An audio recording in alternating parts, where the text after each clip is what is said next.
মৰাহঁতো আমি চুলে গা ধুহি নে নুধুহি নহয়নে কেনেবাকৈ কোনোবা এজন যদি দাহ সংস্কাৰ কৰি আহে আমি কওঁ বাল্টি লাহেকৈ পদূলিৰ মুখলৈ উলিয়াই দিওঁ গাটো ধুই আহা কাপোৰযোৰ থৈ আহা জুইত সেক এটা লৈ আহা অগ্নিত স্পৰ্শ কৰি আহা তিতা অকণমান খাই আহা কেনেবাকৈ যদি বেয়া বীজাণু শক্তি আছে তাতে থাকি আহক আৰু সেইটো মৰাহকে যদি নিজৰ পেটটোত লৈ ঘূৰি ফুৰিছোঁ তেতিয়াহ'লে আৰু তেওঁ কিবা শুদ্ধতা থাকিবনে সম্ভৱনে এফালে কৈছোঁ চৰুটো আমাৰ ধৰ্মৰ চৰুতে যদি মৰাহ আনি সিজাই খাইছোঁহি তেতিয়াহ'লে আৰু কি থাকিলে লক্ষ্মী আহিব নে অলক্ষ্মী আহিব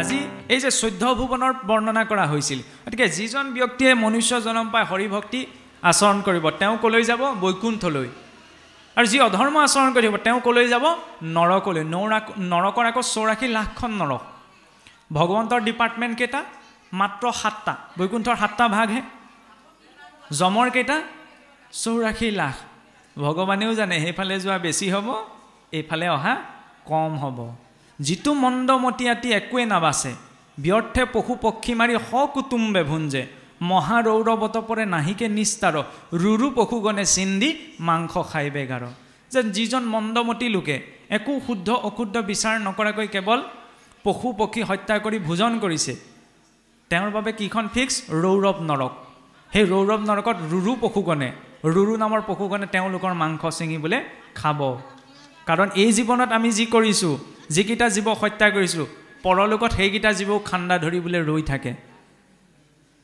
নমাৰিবে পশুক এৰিবে মাংস আশা দেৱক উদ্দেশ্যি পশু নকৰিবে হিংসা ঈশ্বৰৰ আজ্ঞা ইটো যত বেদ বাক্য হৰিত বিমুখনৰে লংঘয় ইহাক যে মাংস আশা আমাক ত্যাগ কৰিবলৈ গৈছে এতিয়া শুনিবলৈ এইখিনি কথা বেয়া সেইকাৰণে কৈছোঁ ভাগৱতত আমাৰ মনে ভাল লগা কথাটো নাই আমাৰ গাত লগা কথাবিলাক আছে যাতে আমি অনুতাপ কৰি ভক্তিত আগবাঢ়িব পাৰোঁ কাৰণ মনে ভাল লগাটোৱে যে সদায় আমাৰ বাবে উপকাৰী হ'ব সেইটো নহয় আৰু এইখিনি কথা আমি এইকাৰণেই জোৰ দি কৈছোঁ এনেই ৰাম নাম ল'ব লাগে কৃষ্ণ নাম ল'ব লাগে সুৰ দি আমি কৈ থাকিলেই নহ'ব আমি নিজৰ ব্যক্তিগত জীৱনত কি আচৰণ কৰি আছোঁ সেইখিনিতো গুৰুত্ব এটা দিব লাগিব আমাৰ গোটেই কেনাটো ক'ত লাগি থাকে কাকো কোনেও কোৱাৰ প্ৰয়োজন নাই কি খাব লাগে কি খাব নালাগে কি কৰিব লাগে কি কৰিব নালাগে কলৈ যাব লাগে কলৈ যাব নালাগে কিন্তু আমাৰ সমস্যাটো সেই তিনিটা বিষয়তেই লাগি থাকে সেইকাৰণে এই তিনিটা বিষয় স্পষ্ট হোৱাটো প্ৰয়োজন মই আনৰ পৰিয়াল এটা যদি ধ্বংস কৰোঁ তেতিয়াহ'লে মোৰ পৰিয়ালটোৰ সুশান্তি আশা কৰিব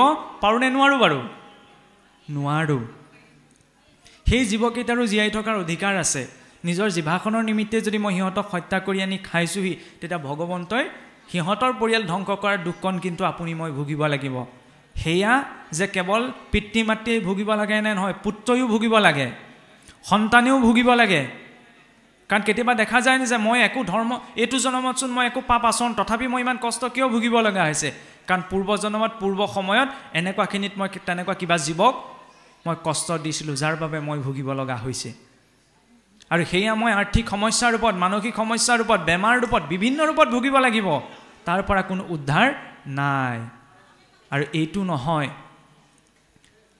কেলে হাঁহ পাৰ ছাগলী সেইবিলাক খোৱাত যিদৰে জীৱ আছে বুটমাহ মগু মাহত কি জীৱটো নাই নি তাত কি জীৱ হত্যা হোৱা নাই নি তাতো জীৱ নষ্ট হৈছে বুটমাহটো যদি আমি শৰাই পাতৰ বা প্ৰসাদৰ পাতৰ পানী যদি মাটিত পেলাই দিওঁগৈ তাৰ পৰাতো গজালি ওলাই আহিব তাত কি জীৱ নাই নি আছে কিন্তু তাত জীৱ ইমান সংস্কাৰপ্ৰাপ্ত নহয় তাত হিংসা আচৰণ হৈছে গছজোপাৰ পৰা আমি যেতিয়া ফলটো ছিঙি তাত ইমান সংস্কাৰপ্ৰাপ্ত নহয় যে গছজোপাই গম পাব বা ধৰি লওক গছজোপাই কষ্ট অনুভৱ কৰিব সেই জীৱৰ ওপৰত এই জীৱ নিৰ্ভৰশীল চাৰিঠেঙীয়া দুঠেঙীয়াৰ ওপৰত নহয়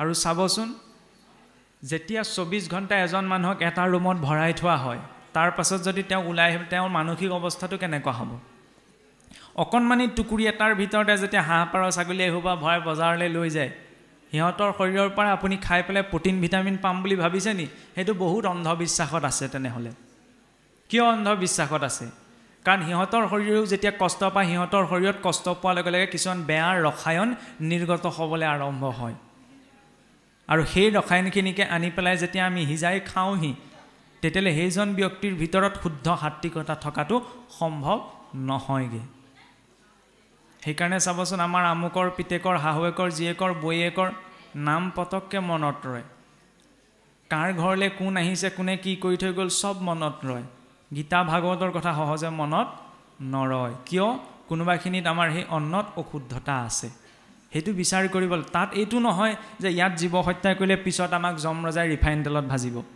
সেইটো নহয় সেইখিনি দ্ৰব্য মানুহ বুলি কোৱা জীৱটোৰ বাবে নহয় আৰু বোলে প্ৰটিন ভিটামিন নাপাম নহয় প্ৰটিনৰটো প্ৰশ্নই নাই আজি বিজ্ঞানেও কৈ দিছে প্ৰমাণ কৰি দেখুৱাই দিছে যে কোনোবাই যদি 100 গ্ৰাম মাংস খায় তাৰ পৰা মাত্ৰ 14 গ্ৰাম প্ৰটিনহে পাব কিন্তু তাৰ বিপৰীতে যদি 100 গ্ৰাম তেওঁ সয়াবিন খায় তেতিয়াহ'লে তাৰ পৰা তেওঁ 36 গ্ৰাম প্ৰটিন পাব 100 গ্ৰাম কোনোবাই যদি মাছ খায় তাৰ পৰা মাত্ৰ 15 গ্ৰাম প্ৰটিন পাব তাৰ বিপৰীতে যদি 100 গ্ৰাম তেওঁ ৰাজমাহ বনাই খায় তাৰ পৰা তেওঁ 37 গ্ৰাম প্ৰটিন পাব প্ৰটিন ভিটামিনৰ প্ৰশ্ন নহয় নিজৰ জিভাখনৰ সোৱাদ এই জিভাখনৰ সোৱাদত আমি ইমানো গুৰুত্বতা দিব নালাগে যে অন্তিম সময়ত আমি পতিত হ'ব লাগিব আৰু আমি আচৰণ কৰা ভুলবিলাক আমাৰ উত্তৰ প্ৰজন্মই যাতে ভুগিব লাগিব কাৰণ যাৰ কৰ্ম তেওঁ ভুগিবই লাগিব এজন মানুহ ৰাস্তাইদি গৈ আছিল ধুনীয়াকৈ দেখিলে ঘৰৰ বাৰীত পকা আম লাগি আছে বুজিছেনে পকা আম দেখি এটা কাৰ খাবলৈ মন নাযাব মানুহজন লাহে লাহে আগবাঢ়ি গ'ল ইফালে সিফালে চাই দেখিলে কোনো নাই লাহেকৈ দাড়িকে এডাল দেখিছিলে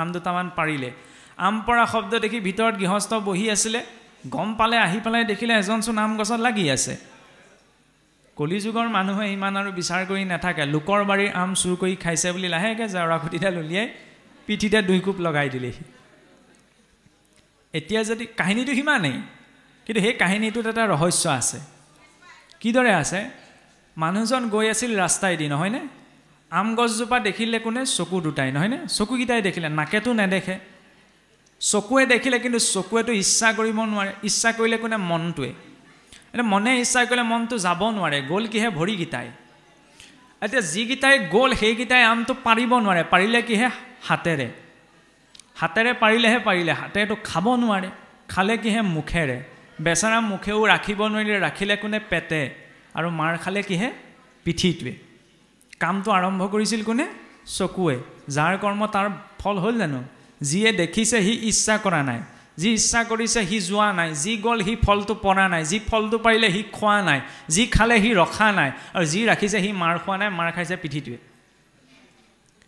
কিন্তু পিঠিটোৱে যেতিয়া মাৰ খালে তেতিয়া চকু পানী ক'ৰ পৰা ওলালে বাৰু চকুৰ পৰা কামটো আৰম্ভ কোনে কৰিছিল চকুৱে গতিকে আমি এই জনম নালাগে বাৰে বাৰে কাৰোবাৰ পৰা যদি এটকা এটাও ঠগি পেলাই মই খাই থৈছোঁ সেই এটকাটোৰ হিচাপ পূৰাবলৈ ইয়ালৈ উভতি আহিব লাগিব ঈশ্বৰৰ ছিষ্টেমটো ইমান কপকপীয়া সেইকাৰণে যে কোৱা হয় কাৰোবাৰ ধাৰত চলিব নালাগে ধাৰত ল'লে সোনকালে ধাৰটো মাৰি দিব লাগে কাৰণ তাত কেৱল টকাৰ ধাৰৰ কথাতেই কোৱা নাই কাৰোবাক যদি আমি বাক্যও কিবা দি থৈছোঁ যে মই এইটো কৰি দিম কিন্তু যদি নকৰাকৈ যদি মই টিকেট কাট খাই যাবলগীয়া হৈছে কিবা এটা নহয় কিবা এটা ৰূপত মই উভতি আহিবই লাগিব কেতিয়াবা এনেকুৱা হয়নে চাবচোন আমি য'ত কিবা এটা দিব লগা আছিল কোনো ধৰি লওক মই যেনিবা আপোনাক দিব লগা আছিল 100 টকা কিন্তু এনেকুৱা এটা ঘটনা ঘটি যায় মই আপোনাক 100 টকা নিদি ভুল ব্যক্তি এজনক দি পাওঁ আৰু তাৰপিছত মই ভাবোঁ ইছৰাম দিব লাগিছিলে ক'ত দিলোগে ক'ত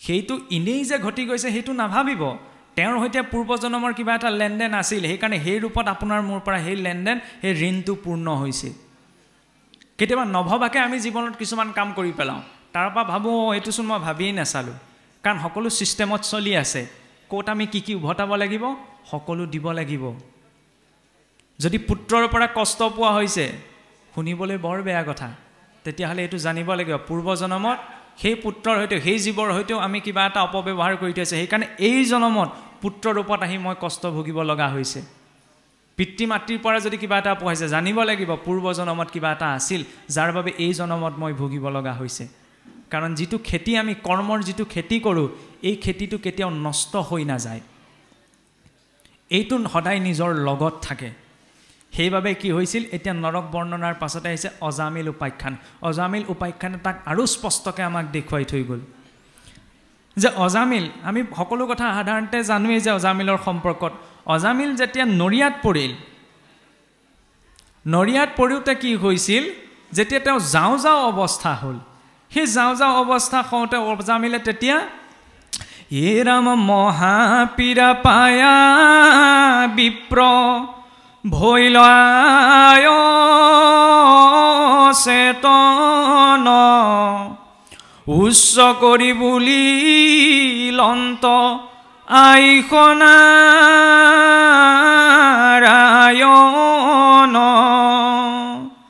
যেতিয়া মৃত্যু সময়ত চাবচোন, কোনো এজন ব্যক্তিয়ে ডক্টৰে যেতিয়া পালছটো চেক কৰি মানুহজন মৃত বুলি ঘোষণা কৰে, প্ৰকৃততে পোনপ্ৰথমতে তেতিয়াই তেওঁ মৃত্যু হৈ নাযায়, মৃত্যুত অকণমান সময় লাগে। বৈজ্ঞানিকভাৱেও যিদৰে আমাৰ চকুজুৰি হৃদযন্ত্ৰটো বহু ঘণ্টালৈকে জীয়াই থাকে, সেই ব্যক্তিজন যেতিয়া ডক্টৰে পালছটো জুখি বোলে পালছ নাই বোলে মৃত বুলি ঘোষণা কৰে, নহয়, তেওঁ সন্মুখত পুত্ৰ পৰিবাৰে যে কান্দি থাকে, সকলো দেখি থাকে, সকলো শুনি থাকে, কিন্তু সেইখিনি সময়ত প্ৰকাশ কৰিব নোৱাৰে। সেই অৱস্থাটোকে কোৱা হয় ভৈৰৱী যাতনা। গোটেই জীৱনটোত যি যি কাম কৰিলে সকলো তেওঁৰ চকুৰ আগত ভাহি 1 ছেকেণ্ডত পাৰ হৈ যায়। জীৱই কিবা এটা ক'ব বিচাৰে কিন্তু ক'ব নোৱাৰে, হাতখন দাঙিব বিচাৰে কিন্তু হাতখন দাঙিব নোৱাৰে, কাৰণ জীৱনত যিখিনি কৰিলে সকলো ঠেকেচা সেইখিনি সময়ত পাৰ হৈ যায়। তাৰপিছত কি হয়, প্ৰথমতে আমাৰ পঞ্চ প্ৰাণ আছে, প্ৰাণ, অপানে, ব্যান, উদান আৰু সমান। ক্ৰমাৎ এই পঞ্চবায়ু ওলাই ওলাই গৈ থাকে। সেইকাৰণে চাবচোন, যেতিয়া কোনোবা এজন ব্যক্তি মৃত হয়, মৃত হোৱাৰ লগে লগে কিন্তু দাহ সংস্কাৰ নকৰেগৈ। মৃত হোৱাৰ অন্তত প্ৰায় 2.5 ঘণ্টা পাছতহে তেওঁ দাহ সংস্কাৰ কৰাটো নিয়ম। কেলৈ কৰে? কাৰণ প্ৰাণবায়ু সম্পূৰ্ণ ৰূপত ওলাই যাবলৈ 2.5 ঘণ্টা সময় লয়। সেইকাৰণে তাৰ পাছত তেওঁক সেই দাহ সংস্কাৰ কৰা হয়। আৰু সেইখিনি সময়ত কি হয়, এই অজামিলুৰ সেই অৱস্থা উপস্থিত, সন্মুখত দেখিলে যে 3টা যমদূত আহি উপস্থিত, কাৰণ যমনগৰলৈ নিব লাগিব। আৰু সেইখিনি সময়ত কিন্তু অজামিলে সেই অচেতন হৈ পেলাই কি কৰিলে, কাক স্মৰণ কৰিলে? কনিষ্ঠ পুত্ৰ, নিজৰ ঘৰখনৰ সৰুটো ল'ৰা নাৰায়ণক। এতিয়া মাতিছিলে সৰুজন ল'ৰাক, কিন্তু নাৰায়ণ বুলি কোৱাৰ লগে লগে উপস্থিত হ'লি বিষ্ণুদূতসকল। এতিয়া বিষ্ণুদূতে যমদূতসকলক হাতৰ পৰা এৰুৱাই পেলাই অজামিলৰ জীৱ আকৌ শৰীৰত ভৰুৱাই দিলে। সেইখিনিতে এটা ৰহস্য আহি পৰে। তেতিয়া বিষ্ণুদূতসকলে যেতিয়া অজামিলৰ জীৱ যমদূতৰ হাতৰ পৰা লৈ আকৌ শৰীৰত ভৰাই দিছিল, তেতিয়া যমদূতসকলে প্ৰশ্ন কৰিছিল যে তোমালোক দেখিবলৈতো একদম সন্ত মহন্ত, কাৰণ বিষ্ণুৰ পাৰিষত চতুৰ্ভুজ ৰূপ ধাৰণ কৰি আহিছে, তোমালোক দেখিবলৈচোন বহুত জ্ঞানী পুৰুষৰ নিচিনা লাগে, তোমালোকে নাজানে নি এইটো কিমান অধম মানুহ? এই মানুহতে গোটেই জীৱনত আধা জীৱন বেশ্যাত পতিত হৈ পিতৃ মাতৃ পুত্ৰ ভাৰ্যা সকলোকে ত্যাগ কৰি মহা মহা পাপ আচৰণ কৰিলে। যদিও ব্ৰাহ্মণ জন্ম পাইছিল, কিন্তু ব্ৰাহ্মণ জন্ম পোৱাৰ পাছতো মহা অধাচাৰী হৈ জীৱন যাপন কৰিলে। গতিকে ইয়াক আমি শাস্তি দিবলৈ যমনগৰলৈ নিবলৈ আহিছোঁ। তেনেস্থলত আকৌ তোমালোকে ইয়াক কিয় ৰক্ষা কৰিছেহি? তেতিয়া বিষ্ণুদূতে ক'লে, তেতিয়াহ'লে তোমালোক যমৰ কিংকৰ, তেতিয়াহ'লে তোমালোকে কোৱাচোন বাৰু, ধৰ্ম কি, অধৰ্ম কি, পাপ কি, পুণ্য কি? ইমানেই যদি তোমালোকে পাপ পুণ্যৰ হিচাপ জানা, তেতিয়া যমদূতকেইজনেও কৈছে যে বেদ আদি শাস্ত্ৰসমূহে যিবিলাক কৰিবলৈ কৈছে সেয়ে হৈছে ধৰ্ম। কাৰণ বেদ মানে আমাৰ বহুলোকে বুজি থাকে কৰ্মকাণ্ডৰ এখন পুথি, কাহানিও জীৱনত বেদখন নাথাকালৈকেও বেদৰ ওপৰত আপোনাৰ লেকচাৰ জাৰি থাকে। সেইটো ভুল কথা। বেদ কেৱল কৰ্মকাণ্ডৰ এখন পুথি নহয়, বেদ হৈছে পৰমাত্মাৰ জ্ঞান। সেই বেদৰূপী গাইৰ পৰাহে গীতা ভাগৱত আহিছে। গাখীৰকণ পাই থাকিবলৈ আমি গাইজনী জীয়াই ৰাখিব লাগিব। বেদক হাতেৰে কৰ্মকাণ্ড বুলি মোহাৰি পেলাই এক্সট্ৰাকৈ থৈ পেলাই গীতা ভাগৱতৰ মাৰ্গত আমি আগবাঢ়িব নোৱাৰোঁ। গতিকে সেই বেদ প্ৰতিপাদিত কৰ্মই হৈছে ধৰ্ম। যিয়ে শাস্ত্ৰৰ মৰ্যাদাক ত্যাগ কৰি কৰ্ম আচৰণ কৰিব সেয়াই হৈছে অধৰ্ম। আৰু যিয়ে শাস্ত্ৰই কোৱাৰ দৰে জীৱন যাপন কৰিব তেওঁ হৈছে পুণ্যৱান। আৰু যিয়ে শাস্ত্ৰই নিষেধ কৰা কৰ্মসমূহ আচৰণ কৰিব তেওঁ হৈছে পাপী। এতিয়া এই অজামিলে পাপ আচৰণ কৰিলে, সেইকাৰণে আমি তেওঁক শাস্তি দিবলৈ আহিছোঁ। তেতিয়া বিষ্ণুদূতসকলে হাঁহি হাঁহি ক'লে যে হয়, এওঁ জীৱনটোত বহু পাপ আচৰণ কৰিলে, কিন্তু এতিয়া অন্তিম সময়ত পৰোক্ষভাৱে হ'লেও যে ভগৱন্তক স্মৰণ কৰিলে, সেইকাৰণে এওঁ সকলো অপৰাধ ক্ষমা হৈছে। তেতিয়াহ'লে তাকে আমি ভাবি বহি থাকিব পাৰোঁ নি?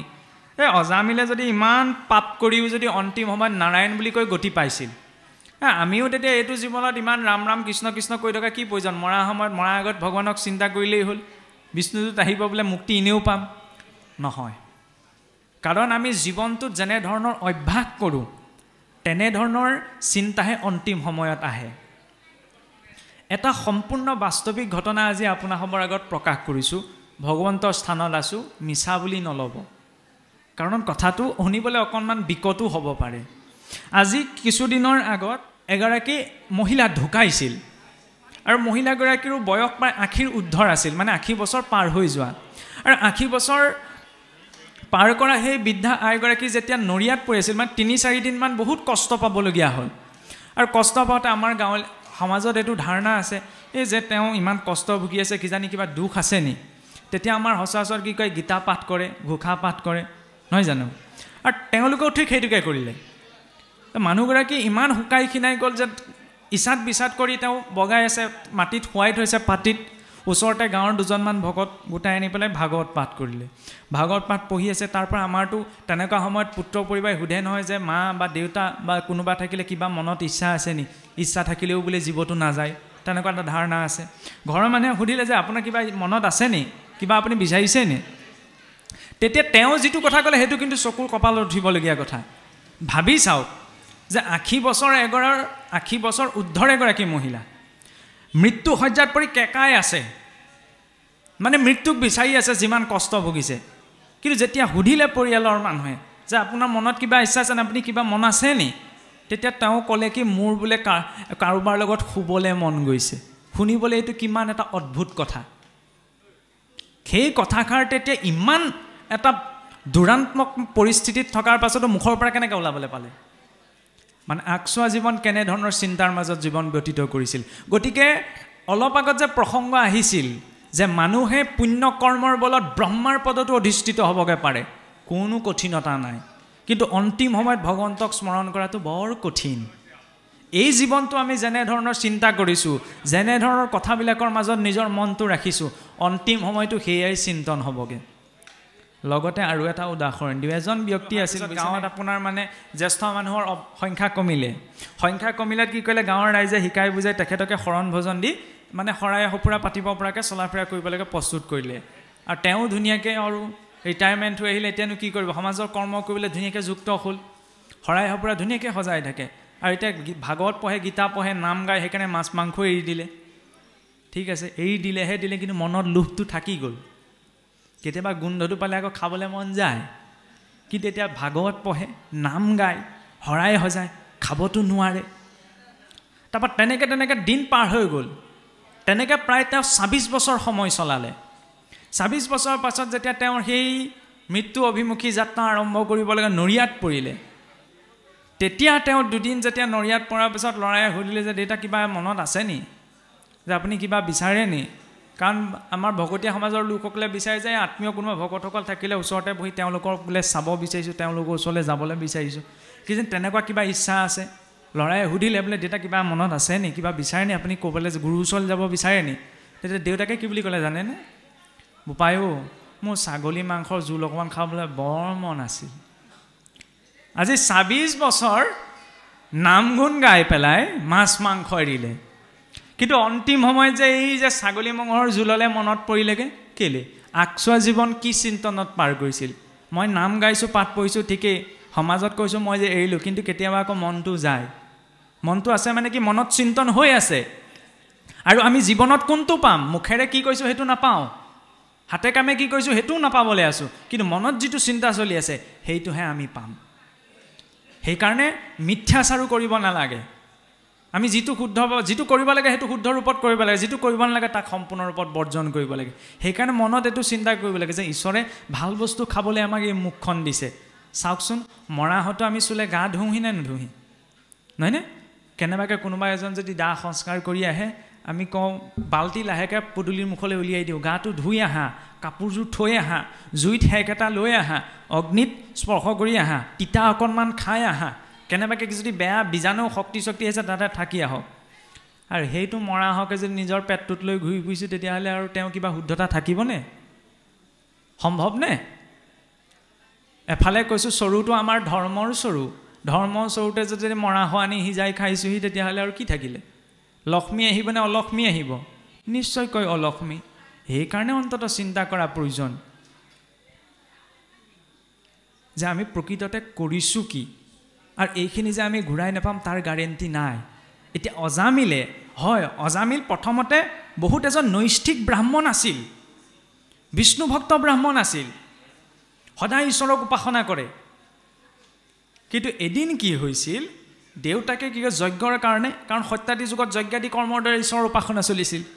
যেতিয়া পিতৃয়ে ক'লে যে তুমি সেই বনলৈ গৈ অলপ সমিধা, মানে যজ্ঞত আহুতি দিবলৈ ব্যৱহাৰ কৰা কাঠসমূহ সমিধা বুলি কোৱা হয়, সমিধা অলপ সংগ্ৰহ কৰি আনা। আৰু অজামিল যেতিয়া বনলৈ গমন কৰিছিল, বনলৈ গমন কৰি সমিধালৈ ঘূৰি আহোঁতে কি হৈছিল, এগৰাকী বেশ্যাক দেখা পাইছিল। আৰু বেশ্যাক দেখা পাই সেই বেশ্যাগৰাকীৰ শৰীৰৰ সুন্দৰতা দেখি পেলাই কাম ভাৱত তেওঁ আসক্ত হৈছিল। আৰু সেইখিনিতে অজামিলে কি ক'লে, পিছল খালে। সেইকাৰণে মায়া শক্তি বোলাটো বহুত সাংঘাতিক বস্তু। মই নাম গাইছোঁ, পাঠ পঢ়িছোঁ বুলিয়েই মই ইয়াৰ পৰা আঁতৰি আছোঁ বুলি মনতে কিন্তু কনফিডেন্সটো সদায় বৰ্তাই ৰাখিব নোৱাৰোঁ। সতৰ্ক হৈ থকাটো প্ৰয়োজন। কাৰণ আসক্তি এনেকুৱা এটা বস্তু যে চাওকচোন, এই পৃথিৱীত যিমান সুন্দৰ নাৰী আছে, সকলো সুন্দৰ নাৰীৰ সুন্দৰতা যদি একগোট কৰা হয়, তেনেকুৱা সুন্দৰতাতকৈ সহস্ৰ গুণ অধিক হৈছে এগৰাকী অপেশ্বৰাৰ সুন্দৰতা। আৰু তেনেকুৱা হাজাৰগৰাকী অপেশ্বৰীৰ অধিপতি হৈছে স্বৰ্গৰাজ ইন্দ্ৰ। কিন্তু ইমানখিনি থকাৰ পাছতো সেই ইন্দ্ৰ আহি গৌতম ঋষিৰ পত্নী অহল্যাত আসক্ত হ'ব লগা হৈছিল। তেতিয়াহ'লে আসক্তি স্বৰ্গটো নাই বুলি আমি ক'ব পাৰোঁনে? নোৱাৰোঁ। স্বৰ্গলৈ যোৱাটোৱে, উচ্চ লোক উচ্চ পদত পোৱাটোৱেই কথা নহয়, তাৰ পৰাও খহিব লাগিব। আৰু খহিলে এনেকুৱাকৈ খহিব লাগে যে এবাৰ ইন্দ্ৰ, পৰৱৰ্তী সময়ত পাবগৈ মহাৰাজ নহুষ, এবাৰ এটা কল্পৰ বাবে কি হৈছিল, ইন্দ্ৰৰ পদটো পাইছিল। আৰু ইন্দ্ৰৰ পদ পাই কি হ'লে, অহংকাৰ অভিমানী হৈ গ'ল। ইন্দ্ৰৰ পত্নী শচীক নিজৰ কৰিবলৈ খেদা মাৰি গ'ল।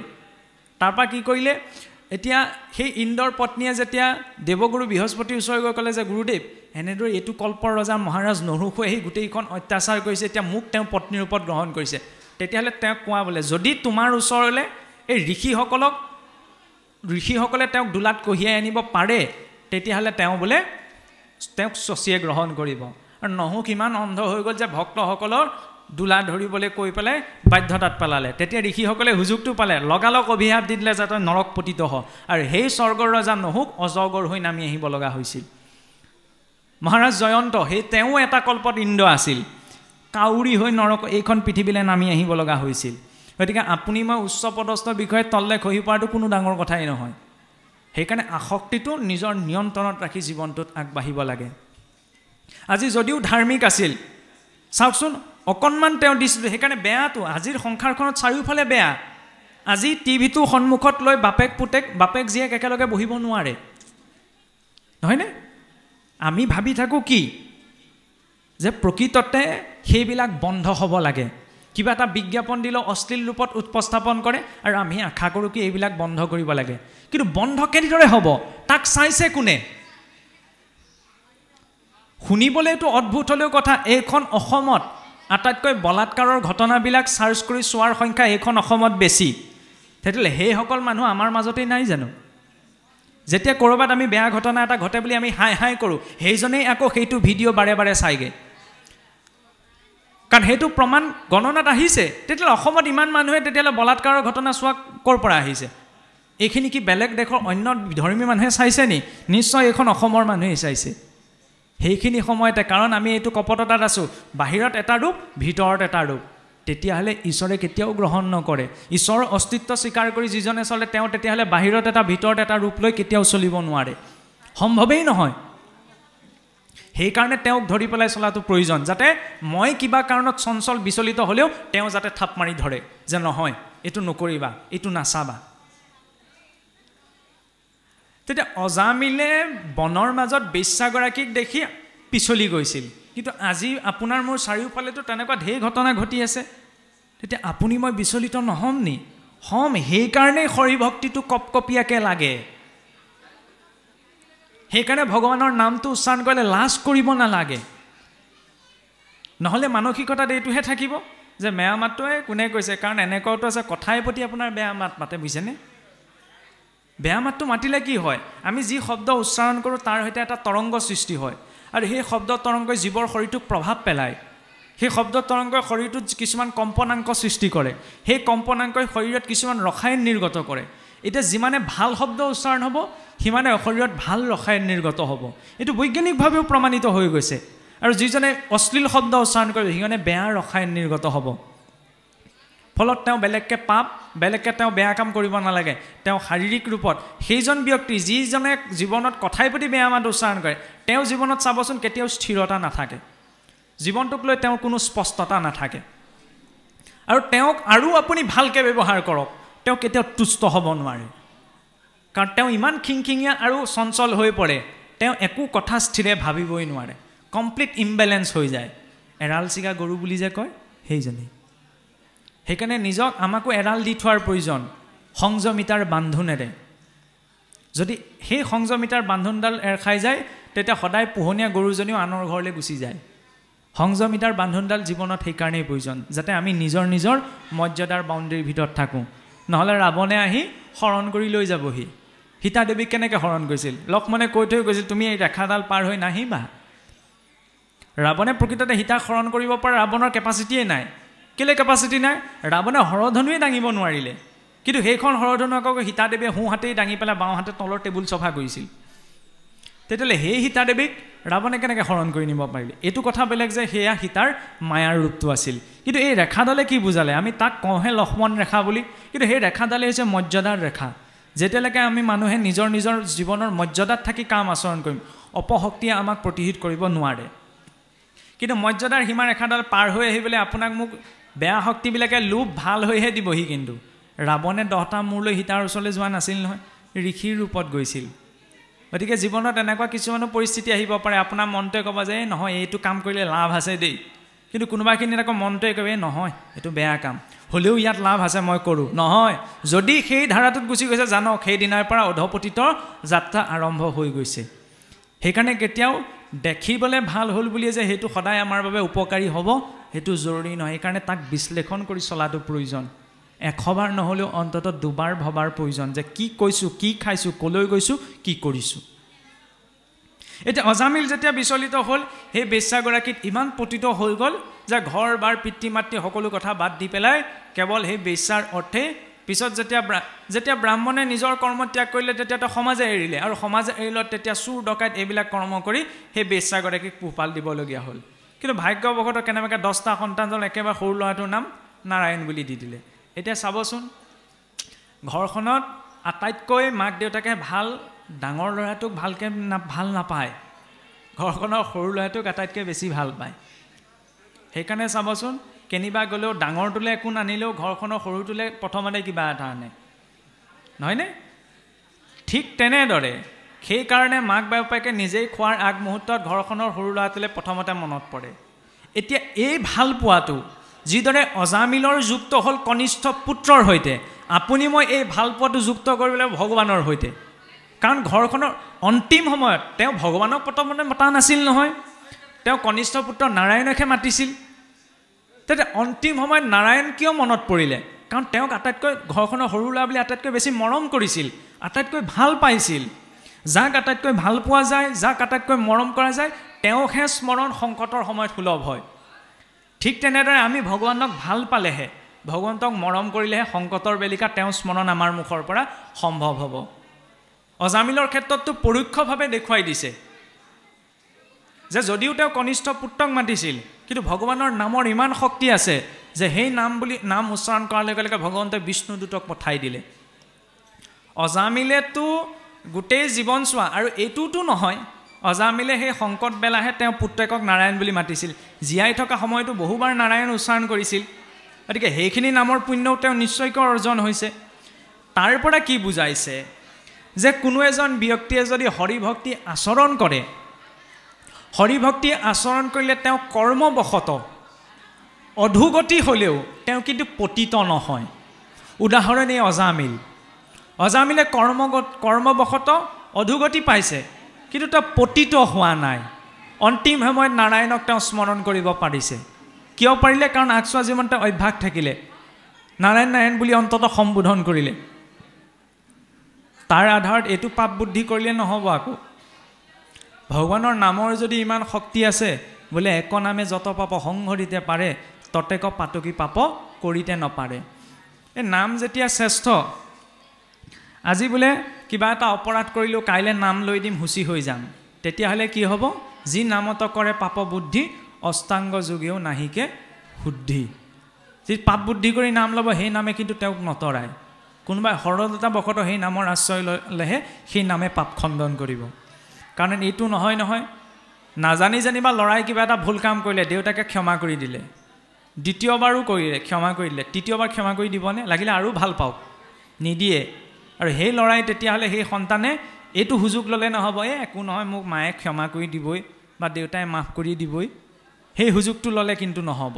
ঠিক তেনেদৰে ভগৱন্তৰ নাম লোৱাৰ ক্ষেত্ৰতো আমি এদিন কৰিছোঁ ঠিক আছে, ভুল বুলি জনাৰ পিছত তাক যদি কৰি থাকোঁ তেতিয়া কিন্তু ভগৱন্তই আমাক ক্ষমা নকৰে। আৰু যেতিয়া আহি সেই বিষ্ণুদূতে অজামিলক মুক্ত কৰি দিছিলহি, মুক্ত কৰি দিয়াৰ সময়ত তেতিয়া অজামিলৰ আকৌ সেই সজ্ঞান উভতি আহিছিল যে মই কি কাম কৰিলোঁ। আজি অন্তিম সময়ত মই পুত্ৰক নাৰায়ণ বুলি স্মৰণ কৰাৰ কাৰণে ভগৱন্তই মোক ইমান কৃপা কৰিলে যে ভগৱন্তই নিজৰ দূত পঠিয়াই দিলে, আৰু আজি মই মৃত্যুমুখত পৰিব লগা নহ'ল। অজামিলৰ সেইখিনি সময়ত কিন্তু মৃত্যু হোৱা নাই, সেইখিনিতে অকণমান ৰহস্য এটা আছে। এই যে বিষ্ণুদূতে যমদূতৰ হাতৰ পৰা অজামিলৰ জীৱৰ ৰক্ষা কৰিলেহি, সেই মুহূৰ্ততে কিন্তু অজামিলে মুক্তি পোৱা নাই। যমদূতৰ হাতৰ পৰা জীৱটোক ধৰি যেতিয়া অজামিলৰ শৰীৰত পুনৰ বিষ্ণুদূতে ভৰাই দিলে, তেতিয়া অজামিলে কি কৰিছে? অজামিলে তেতিয়া অকণমান কেকাই জেকাই বিচনাৰ পৰা উঠি বেশ্যাৰ সংগ ত্যাগ কৰি গৃহ এৰি পেলাই গংগাৰ পাৰলৈ গৈছে, আৰু সেই গংগাৰ পাৰত বহি ভগৱন্তক একান্ত মানে ধ্যান কৰিছে। মানে তাৰ পৰা কি দেখুৱাইছে? আমি ৰামকৃষ্ণ লৈ থাকিলেই নহ'ব, তাক উপাসনাৰ যিটো প্ৰক্ৰিয়া সেইটো চলাই নিব লাগিব। বিষ্ণুদূতে আহি তেওঁৰ জীৱ লগাই দিলে, কিন্তু চিধাই বৈকুণ্ঠলৈ লৈ যোৱা নাই, তেওঁ নিজলৈও বাকী ৰাখিছে। কাৰণ নিজেই আধ্যাত্মিক তাপত তাপিত হ'ব লাগিব। যেতিয়ালৈকে আধ্যাত্মিক তাপত তাপিত নহয় তেতিয়ালৈকে ভগৱন্তৰ গতি পোৱা সম্ভৱ নহয়। অজামিলে সেইকাৰণে সাধন লৈছে, নহয়নে? সেইকাৰণে উদ্ধৱকো কি দি থৈ গ'ল? যেতিয়া ভগৱন্ত কৃষ্ণ তেওঁৰ লগতে আছিল চিন্তা নাছিল, কিন্তু সেই উদ্ধৱক ভগৱন্তই বৈকুণ্ঠলৈ যোৱাৰ আগমুহূৰ্তত কি দি থৈ গ'ল? সাধন ভক্তি, যে তুমি মোক উপাসনা কৰি পেলাই মোৰ ওচৰলৈ আহা। উদাহৰণস্বৰূপে যেতিয়া ল'ৰা ছোৱালী অকণমান মাক দেউতাকৰ পৰা আঁতৰত বোলে পঢ়া শুনাৰ কাৰণে আঁতৰত আছে, ছমাহৰ মূৰত বা বিহুৱে সংক্ৰান্তিয়ে যেতিয়া ল'ৰা ছোৱালী ঘৰলৈ আহে, সেইদিনাৰ মৰমখন অকণমান সুকীয়া হয়। কিন্তু যদি সদায় ঘৰতে থাকে সেয়া মৰমো কিন্তু সুকীয়া হয়। সদায় ঘৰতে থকা ল'ৰা ছোৱালী দেখিয়ে আছোঁ পায়ে আছোঁ, কিন্তু ছমাহেকৰ মূৰত বা বছৰেকৰ মূৰত এদিন যাওকচোন, তেতিয়া অকণমান বেছি মৰম পায়, নহয়নে? সেইবাবে ভক্তজনৰ ভগৱন্তৰ বাবে অকণমান বিৰহৰো প্ৰয়োজন, কাৰণ সেই বিৰহে কি কৰে? ভক্তি পৰিপুষ্ট কৰে।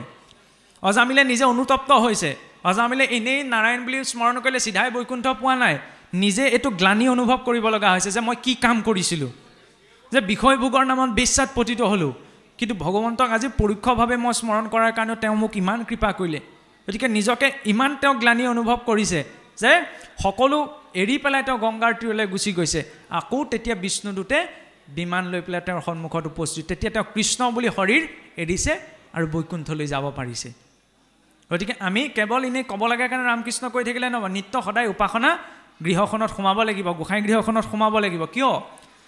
বজাৰৰ পৰা কিনি অনা দাখনত কটাৰীখনত ধুনীয়াকৈ আহি যদি খাজত ভৰাই থৈ দিওঁ, যদি নিৰ্দিষ্ট সময়ে সময়ে তাক ধাৰ দি নেতে তাত মামৰে উঠি যাবনে? ঠিক তেনেদৰে ভক্তিও সদায় প্ৰজ্বলিত অন্তৰত বৰ্তি থাকিবলৈ সদায় আমি নিত্য গোসাঁই গৃহত বা উপাসনা গৃহত ভগৱন্তৰ সেই ভক্তি আমি আচৰণ কৰিব লাগিব। সদায় আমি ৰেপি থাকিব লাগিব, নিজৰ হৃদয়খনক নিৰ্দেশ দি থাকিব লাগিব। এনেকুৱা নহয় যে আমাৰ কিছুসকলে এইটো ভাবে, কেতিয়াবা যেতিয়া অখোজ লাগে, আজি দুদিনমান বোলে গোসাঁই ঘৰ বা নামঘৰ বন্ধ, অকণমান শান্তি পালোঁ, তেতিয়াহ'লে তেওঁ হয়তো মূৰ্খামি চিন্তা কৰিছে। অখোজ কালতো প্ৰত্যক্ষ ৰূপত নামঘৰ বা গুৰুগৃহ সোমোৱাটোহে নিষিদ্ধ, কিন্তু মনেৰে কেতিয়াও ইষ্ট স্মৰণ কোনো পৰিস্থিতিতে ভক্তজনে ত্যাগ কৰিব নালাগে। ভাগৱতখন আমি গা ধুবলৈ যাওঁতে লৈ যাব নোৱাৰোঁ, নহয়নে? কাৰণ ভাগৱত ভাগীৰ এটা নিৰ্দিষ্ট শাস্ত্ৰৰ ৰূপত মৰ্যাদা আছে, কিন্তু আমি গা ধুবলৈ যাওঁতে ভগৱানক স্মৰণ কৰিব পাৰোঁ, নহয়নে? সেই ভগৱন্তৰ স্মৰণটো যাতে কোনো সময়তে বিস্মৃতি নহয়। খাওঁতে উঠোঁতে বহুতে ভাগৱতে সেইকাৰণে ভাগৱত ধৰ্মৰ ৰূপত বৰ সংক্ষিপ্ত কৰি দেখুৱাইছে যে নিত্য নৈমিত্তিক যত জাতি ধৰ্ম আশ্ৰমৰ যত কৰ্ম কৃষ্ণ তৰ পিলে হিউৱে জানা মহাভাগৱত ধৰ্ম। নিত্য কৰ্ম যিবিলাক কাম আমি সদায় কৰি আছোঁ, নিজৰ ঘৰখনত কাৰণ ভক্তি আমি চাৰি বেজাৰ মাজতে কৰিলে নহ'ব, সৰ্ব অৱস্থাতে ভক্তি কৰা সাৱধানে সমস্ত শাস্ত্ৰৰ তাৎপৰ্য এহি মানে। সকলো অৱস্থাতে তেতিয়াহ'লে ভক্তি কেনেকৈ কৰিম? আইগৰাকীয়ে চৰুত চাউল মুঠি দিওঁতে, ঘৰৰ কাম কৰোঁতে, ল'ৰা ছোৱালী পঢ়াৰ টেবুলত বহোঁতে, কেনিবা ওলাই যাওঁতে ভগৱন্তক স্মৰণ কৰি, তেতিয়া বেলেগকৈ আৰু ভক্তি আচৰণ কৰিবই নালাগে। নিত্য নৈমিত্তিক কৰ্মখিনি যদি আমি ঈশ্বৰত অৰ্পণা কৰি কৰোঁ, তেতিয়া সেয়াই বোলে ভাগৱত ধৰ্মলৈ ৰূপান্তৰ হয়। কিন্তু কৰিছোঁনে নাই কৰা, সেইটো কিন্তু আপোনাৰ মোৰ নিজৰ ওপৰত সুধিবলগীয়া কথা। অজামিলৰ উপাখ্যানৰ জৰিয়তে আমাক এইটো দেখুৱালে, পূৰ্বজন্মত তেওঁ বিষ্ণুৰ পূৰ্বজন্মত মানে প্ৰথম অৱস্থাত যে বিষ্ণুক হৰিক উপাসনা কৰিছিল, সেই ফলশ্ৰুতিত তেওঁ দৈৱবশতঃ যদিও পতিত হৈছিল, কনিষ্ঠ পুতেকৰ নাম নাৰায়ণ বুলি ভুলবশতঃ ৰাখি দিলে। আৰু সেইকাৰণে অধৰ্ম আচৰণ কৰি কৰি অন্তিম সময়ত ভগৱন্তৰ পৰোক্ষ স্মৰণৰ জৰিয়তেও তেওঁক গতি পাইছিল। কিন্তু জীৱনৰ আগছোৱা মই ভগৱন্তৰ ভজনা নকৰিলোৱেই, তাৰপিছত কেৱল বিষয় ভোগতেই থাকিলোঁ, তেতিয়াহ'লে অন্তিম সময়ত পৰোক্ষভাৱে হ'লেও ভগৱন্তৰ স্মৰণ সুলভ হ'বনে? নহয়। ইজনে ক'ব ৰাম বুলি ক'ব, আয়ৈ মৰিলোঁ বুলি চিঞৰিব, কিন্তু ৰাম বুলি ক'ব নোৱাৰে। সেইকাৰণে এই অভ্যাসৰ ধাৰাটো লাগে। এই অভ্যাসটো যদি থাকে, মাজত যদি আমি ভক্তি এৰিও দিওঁ, তেতিয়া ভগৱন্তই উদ্ধাৰ কৰি লৈ যায়। সেইকাৰণে কৈছে যে ব্যাসদেৱৰ আগত নাৰদেৱে এটা কথা কৈছিল, যে ব্যাসদেৱে সুধিছিল যে সেই নাৰদেৱ, কোনো এজন ব্যক্তিয়ে গোটেই জীৱন ভগৱানৰ নাম লৈ থাকিল, কিন্তু অন্তিম সময়ত কিবা কাৰণত যদি তেওঁ ভগৱানৰ নাম ল'বলৈ পাহৰি থাকিল, তেতিয়াহ'লে গোটেই জীৱন তেওঁ ধৰ্ম কৰ্ম কৰা, ভগৱানৰ নাম লোৱা সকলো কি অথলে যাব নি? তেতিয়া নাৰদদেৱে বৰ সুন্দৰ উত্তৰ এটা দিছিল যে হে ব্যাসদেৱ, চোৱা, যিজন ব্যক্তিয়ে গোটেই জীৱন ভগৱন্তৰ নাম স্মৰণ কৰি পাৰ কৰিলে, তেওঁ যদি যৎকিঞ্চিত কিবা কাৰণত অন্তিম সময়ত ভগৱানক পাহৰিও যায়, তেতিয়া কিন্তু ভগৱন্তই তেওঁক পাহৰি নাযায়, ভগৱন্তই তেওঁক স্মৰণ কৰি উদ্ধাৰ কৰে। ভক্তজনৰ প্ৰতি ইমান অনুকম্পা। খালি আপুনি মই তেওঁৰ প্ৰতি ভাৱটো দেখুৱাব লাগিব, ভাৱেন লভতে সৰ্বম, তেতিয়াহে তেওঁৰ প্ৰতি তেওঁৰো আমাৰ প্ৰতি ভাৱটো উপজিব। কাৰণ ভগৱান চাবচোন, ভগৱান কৃষ্ণ সেইজন যিজনৰ এইটো কেপাচিটি আছিল যে শিশুপালৰ এটা গালি শুনাৰ লগে লগে শিৰচ্ছেদ কৰি দিয়ক, কিন্তু এটা গালি শুনিয়ে তেওঁ শিৰচ্ছেদ কৰিলে জানো? 100টা গালি শুনালৈকে তেওঁ ধৈৰ্য ধৰিলে। আৰু আমাৰ কি হয়, এটা গালি দিলে আপুনি মোক কেলে তেনেকৈ ক'ব বুলি চিধাই খেদি যায়। কৃষ্ণক পাবনে? সম্ভৱ নহয়। ভগৱান কৃষ্ণ সেইজন যিজনক ভৃগু ঋষিয়ে গৈ বক্ষত গুৰ মাৰি দিছিলগৈ, কিন্তু সেইজন জগতৰ ঈশ্বৰ কৃষ্ণই কি বুলি ক'লে, যে প্ৰভু আপুনি মোৰ কঠিন বক্ষত গুৰ মাৰি দুখ পালে নি? কিন্তু মোক ঘৰমূলি পাতখন নিদিলে বুলি যদি মই একদম তালফাল লগাই আছোঁ, তামোল এখন নিদিলে বুলি যদি মই তালফাল লগাই আছোঁ, তেতিয়াহ'লে মই সঁচাকৈ ঈশ্বৰৰ ভক্ত বুলি কোৱাৰ মৰ্যাদা মোৰ আছেনে? ঈশ্বৰৰ পৰা আমি কি শিকিব লাগে? সহনশীলতা। কোনোবা এজনে বেয়াকৈ কৈছে, কওকচোন, সেইটো তেওঁৰ চিন্তাৰেহে কৈছে, মই তাক আকৌ ওলোটাই কিয় ধৰিব লাগিছে? মই নিজৰ মাৰ্গত গৈ থাকিলেই হ'ল। সেই সহনশীলতা বৈষ্ণৱৰ লক্ষণ কি? সহনম সৰ্ব দুঃখানাম। সকলো দুখ তেওঁ সহন কৰে, সকলো হজম কৰা তেওঁৰ কেপাচিটি আছে। চাবচোন, ভাল কাম এটা যেতিয়া সমুদ্ৰ মন্থন কৰিলে, দেৱতা আৰু অসুৰসকলে যেতিয়া সাগৰ মঠিছিল, অমৃতৰ কাৰণেহে সাগৰ মঠিছিল, কিন্তু প্ৰথমতে তাৰ পৰা কি ওলাইছিল? কালকুট বিষ। ঠিক তেনেদৰে আমি যেতিয়া প্ৰথমতে ভক্তি আৰম্ভ কৰোঁ, তেতিয়াও আমি বিষ কিছুমান হজম কৰিবলগীয়া হয়। এই বৰ ভক্তি কৰিবলৈ ওলালে, বৰ ভকত ওলালে, এইখিনি হজম কৰিব লাগিব। এইখিনি হজম কৰিলেহে তেওঁ ভাল বস্তুটো পাব। জীৱনত যিকোনো কাম কৰিলে, ভাল কাম কৰিলে, চাওক বেয়া কামটো কৰিবলৈ কোনো বাধাৰ সন্মুখীন হ'ব নালাগে। সেইকাৰণে চাবচোন, গাখীৰৰ বেপাৰীজনে পদূলিৰ মূৰে মূৰে টিলিঙা দিবগৈলগীয়া হয়, গাখীৰ লাগিব নি? সুৰা বেপাৰীজনে কেইবাৰ টিলিঙা দিবলগীয়া হয়। চাবচোন, বিচাৰি যায়। সমস্যাটো সেইখিনিতেই। বেয়াটোলৈ সকলো নিজেই যায়, ভালটো কিন্তু সহজে বিচাৰি নাহে। এতিয়া আপুনি মই ভালটো ল'ব লাগিব। সেইকাৰণে ভালটো ল'বলৈ হ'লে ভালটোৰ প্ৰতি গুৰুত্ব এটা দিব লাগিব। আনে কি কৈছে কি নকৰিছে সেইটো আমাৰ দৰকাৰ নাই, আমি নিজৰ মাৰ্গত ধুনীয়াকৈ আগবাঢ়ি গৈ থাকিব লাগে। সেয়াকে দেখুৱালে অজামিলৰ পাছত আমাৰ কি উপাখ্যান আহে? বৃত্তাসুৰ বধৰ প্ৰসংগ আহে। বৃত্তাসুৰ বধৰ প্ৰসংগটো সুন্দৰ কাহিনী এটা আহে যে মহাৰাজ ইন্দ্ৰ গুৰুহীন হ'ব লগা হৈছিল। গুৰুহীন কিয় হ'ব লগা হৈছিল? যে স্বৰ্গৰ ৰজা ইন্দ্ৰ এদিন যেতিয়া ৰাজসভাত বহি আছিল, একদম অপেশ্বৰাসকলে নৃত্য গান কৰি আছে আৰু মচগুল হৈ আছে, তেনেকুৱাতে গৈ দেৱগুৰু বৃহস্পতিৰ আগমন ঘটিল। কিন্তু দেৱগুৰু বৃহস্পতি যোৱা দেখি তেওঁসকল ইমান নৃত্য বাজানাত মচগুল হৈ আছিল, গুৰুজন আহিছে বুলি সম্ভাষণেই নজনালে, বোলে আহক বহক বুলিও নক'লে। আৰু তেতিয়া গুৰুৱে এইসকলে নিজৰ গুৰু সন্মানে কৰিব জনা নাই বুলি, গতিকে এই স্থানত মই কিয় থাকিম বুলি গুৰু বৃহস্পতি উভতি গুচি গ'ল। সেইকাৰণে কেতিয়াও চাবচোন, আমাৰ গুৰুৱে শৰণতো কয়, কেতিয়াও অতিথিক বিমুখে পঠাব নাপায়। যদি শত্ৰুজনো অতিথি ৰূপত আহে, গালি গালাজ পৰি নাই নকৈ কৰি পেলাই কেতিয়াও পঠাব নালাগে। অতিথি বিমুখ হ'লে গৃহস্থৰ পুণ্য লৈ যায় আৰু নিজৰ পাপখিনি গৃহস্থক দি থৈ যায়। আৰু এয়া ইন্দ্ৰৰ ৰাজ হ'বলৈ সাধাৰণ অতিথিও অহা নাই, গুৰুজন আহিছে। কিন্তু আমাৰ গৃহস্থী ঘৰখনত কি হয়, বোলে এমাহৰ পাছত আজিৰ পৰা বোলে মই ঘৰত নাম এষাৰ পাতিম, গোটেই যা যোগাৰ কৰি আৰু অৱস্থা ধুনীয়াকৈ সকলো একদম দ্ৰুতগতিত চলি আছে। বোলে ঘৰতে এতিয়া নাম এষাৰ ডাঙৰকৈ বৰসভা পাতিছোঁ, তাৰপৰা বোলে লাহেকৈ নামষাৰ সামৰণি পৰিল আৰু ঘৰৰ ভকত গ'ল আৰু লাহেকৈ কঁকাল পোনাই আমি ইছৰাম গ'ল আৰু দেই, উদ্ধাৰ হ'লোঁ আৰু মানে ভকতো গ'ল আৰু উদ্ধাৰ হ'লোঁ। কি হ'লে বাট চাই আছিলোঁ, মুঠতে যেনে তেনে আজৰি হওঁ আৰু। তাত সঁচাকৈ শ্ৰদ্ধা থাকিল নে? কোনোবাখিনিত শ্ৰদ্ধাৰ অভাৱ অকণমান থাকিলে। সেইকাৰণে গুৰুজন ভক্তজন আহিলেই আগতে কি যেতিয়া মানে ভাত বাঢ়ে আইসকলে পাইছে চাগে, আগতে চাউল বাঢ়ি লৈ আপোনাৰ গৃহিণীগৰাকীয়ে পদূলিলৈ ডিঙি মেলি বোলে চাই কোনোবা অতিথি আহিছে নি। আজিকালি আকৌ কি কয়, দৰজাখন মাৰি ভাত খায় যাতে কোনো নাহক, নহয়নে? সেইটো হ'ব নালাগে। কাৰণ কি ৰূপত ভগৱন্ত আহিব, বোলে দুপৰৰ সময়ত অহা অতিথি সাক্ষাৎ দামোদৰ। আমি আকৌ সেই খোৱা সময়ত এতিয়া অতিথি আশা নকৰে। কিছুসকলৰ সন্মুখত লিখে কুকুৰৰ পৰা সাৱধান। যি স্থানত মানুহ থাকিব লাগে সেই স্থানত চাওক কুকুৰটোৰ কাৰণে AC ৰুমটো ৰাখিছে, মাক বাপেকক আকৌ বৃদ্ধাশ্ৰমত থৈ আহিছেগৈ। কি মানসিকতা! আৰু কুকুৰৰ সেৱা কৰাটো আটাইতকৈ দুৰ্ধম কাম। কাৰণ আমি নিজকে কুকুৰৰ সেৱকৰূপী স্বীকাৰ কৰাটো ভাল বুলি ভাবিছোঁ, নহয়নে? কুকুৰটো লৈ পেলাই পদপথত ওলাই যোৱা যে মই বিলাতী কুকুৰ এটা পুহিছোঁ, নে সেই কুকুৰটোৰ চাকৰ মই নিজেই নহয় জানো?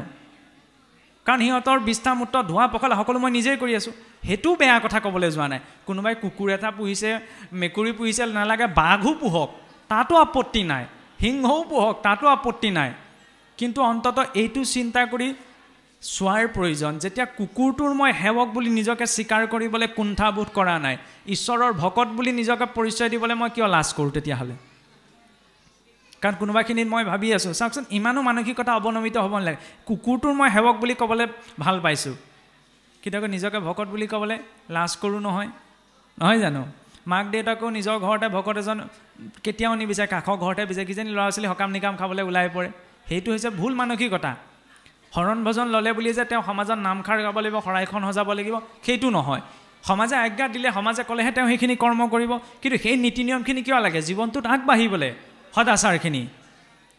সাৰ পানী পুলিটো উঠি আহোঁতে বেছিকৈ দিয়াটো প্ৰয়োজন, যাতে ফল মূলবিলাক ভালকৈ লাগেগৈ। বুঢ়া হৈ যোৱাৰ পিছত তাত সাৰ পানী দি থাকি কিবা বিশেষ লাভ আছে নি? নাথাকেগৈ। সেইকাৰণে প্ৰয়োজন কি? যিখিনি দিক নিৰ্দেশনাৰ প্ৰয়োজন এই জীৱনটো জীয়াই থাকোঁতেই। এতিয়া চাওক, গুৰুক অপমাননা কৰাৰ কাৰণে নিজেই ৰজা ইন্দ্ৰ পতিত হ'ব লগা হৈছে। আৰু যেতিয়া মানে সভা ভংগ হ'ল, তেতিয়া মহাৰাজ ইন্দ্ৰই এইটো কথা মনত পেলালে, চোন আজি ৰাজ হ'বলৈ গুৰু বৃহস্পতি আহিছিল, কিন্তু তেওঁক কোনেও একো নক'লে, তেওঁ মনতে দুখ পাই গুচি গ'লগৈ। তেতিয়া ইন্দ্ৰই নিজৰ চেতনাটো ঘূৰি আহিলে। তেতিয়া ইন্দ্ৰই গৈ পেলাই গুৰু বৃহস্পতি ঘৰ উপস্থিত হ'লগৈ। কিন্তু গুৰু বৃহস্পতিয়ে মনৰ দুখতে ইন্দ্ৰ অহাৰ কথা গম পাই তাতো অন্তৰ্ধান হৈ দিলে। আৰু এই খবৰটো তেতিয়া পালে অসুৰসকলে যেতিয়া গম পালে দেৱতাসকলক গুৰুৱে এৰিছে, গুৰুৱে এৰিলে যেতিয়া এই সোপাক জয় কৰাটো সহজ হৈ পৰিব। সেইকাৰণে মনুষ্য জীৱনতো চাওকচোন, আমি গুৰু শব্দটো য'তে ত'তে প্ৰয়োগ কৰোঁ। গুৰু সকলো হ'ব নোৱাৰে, শিক্ষক সকলো হ'ব পাৰে।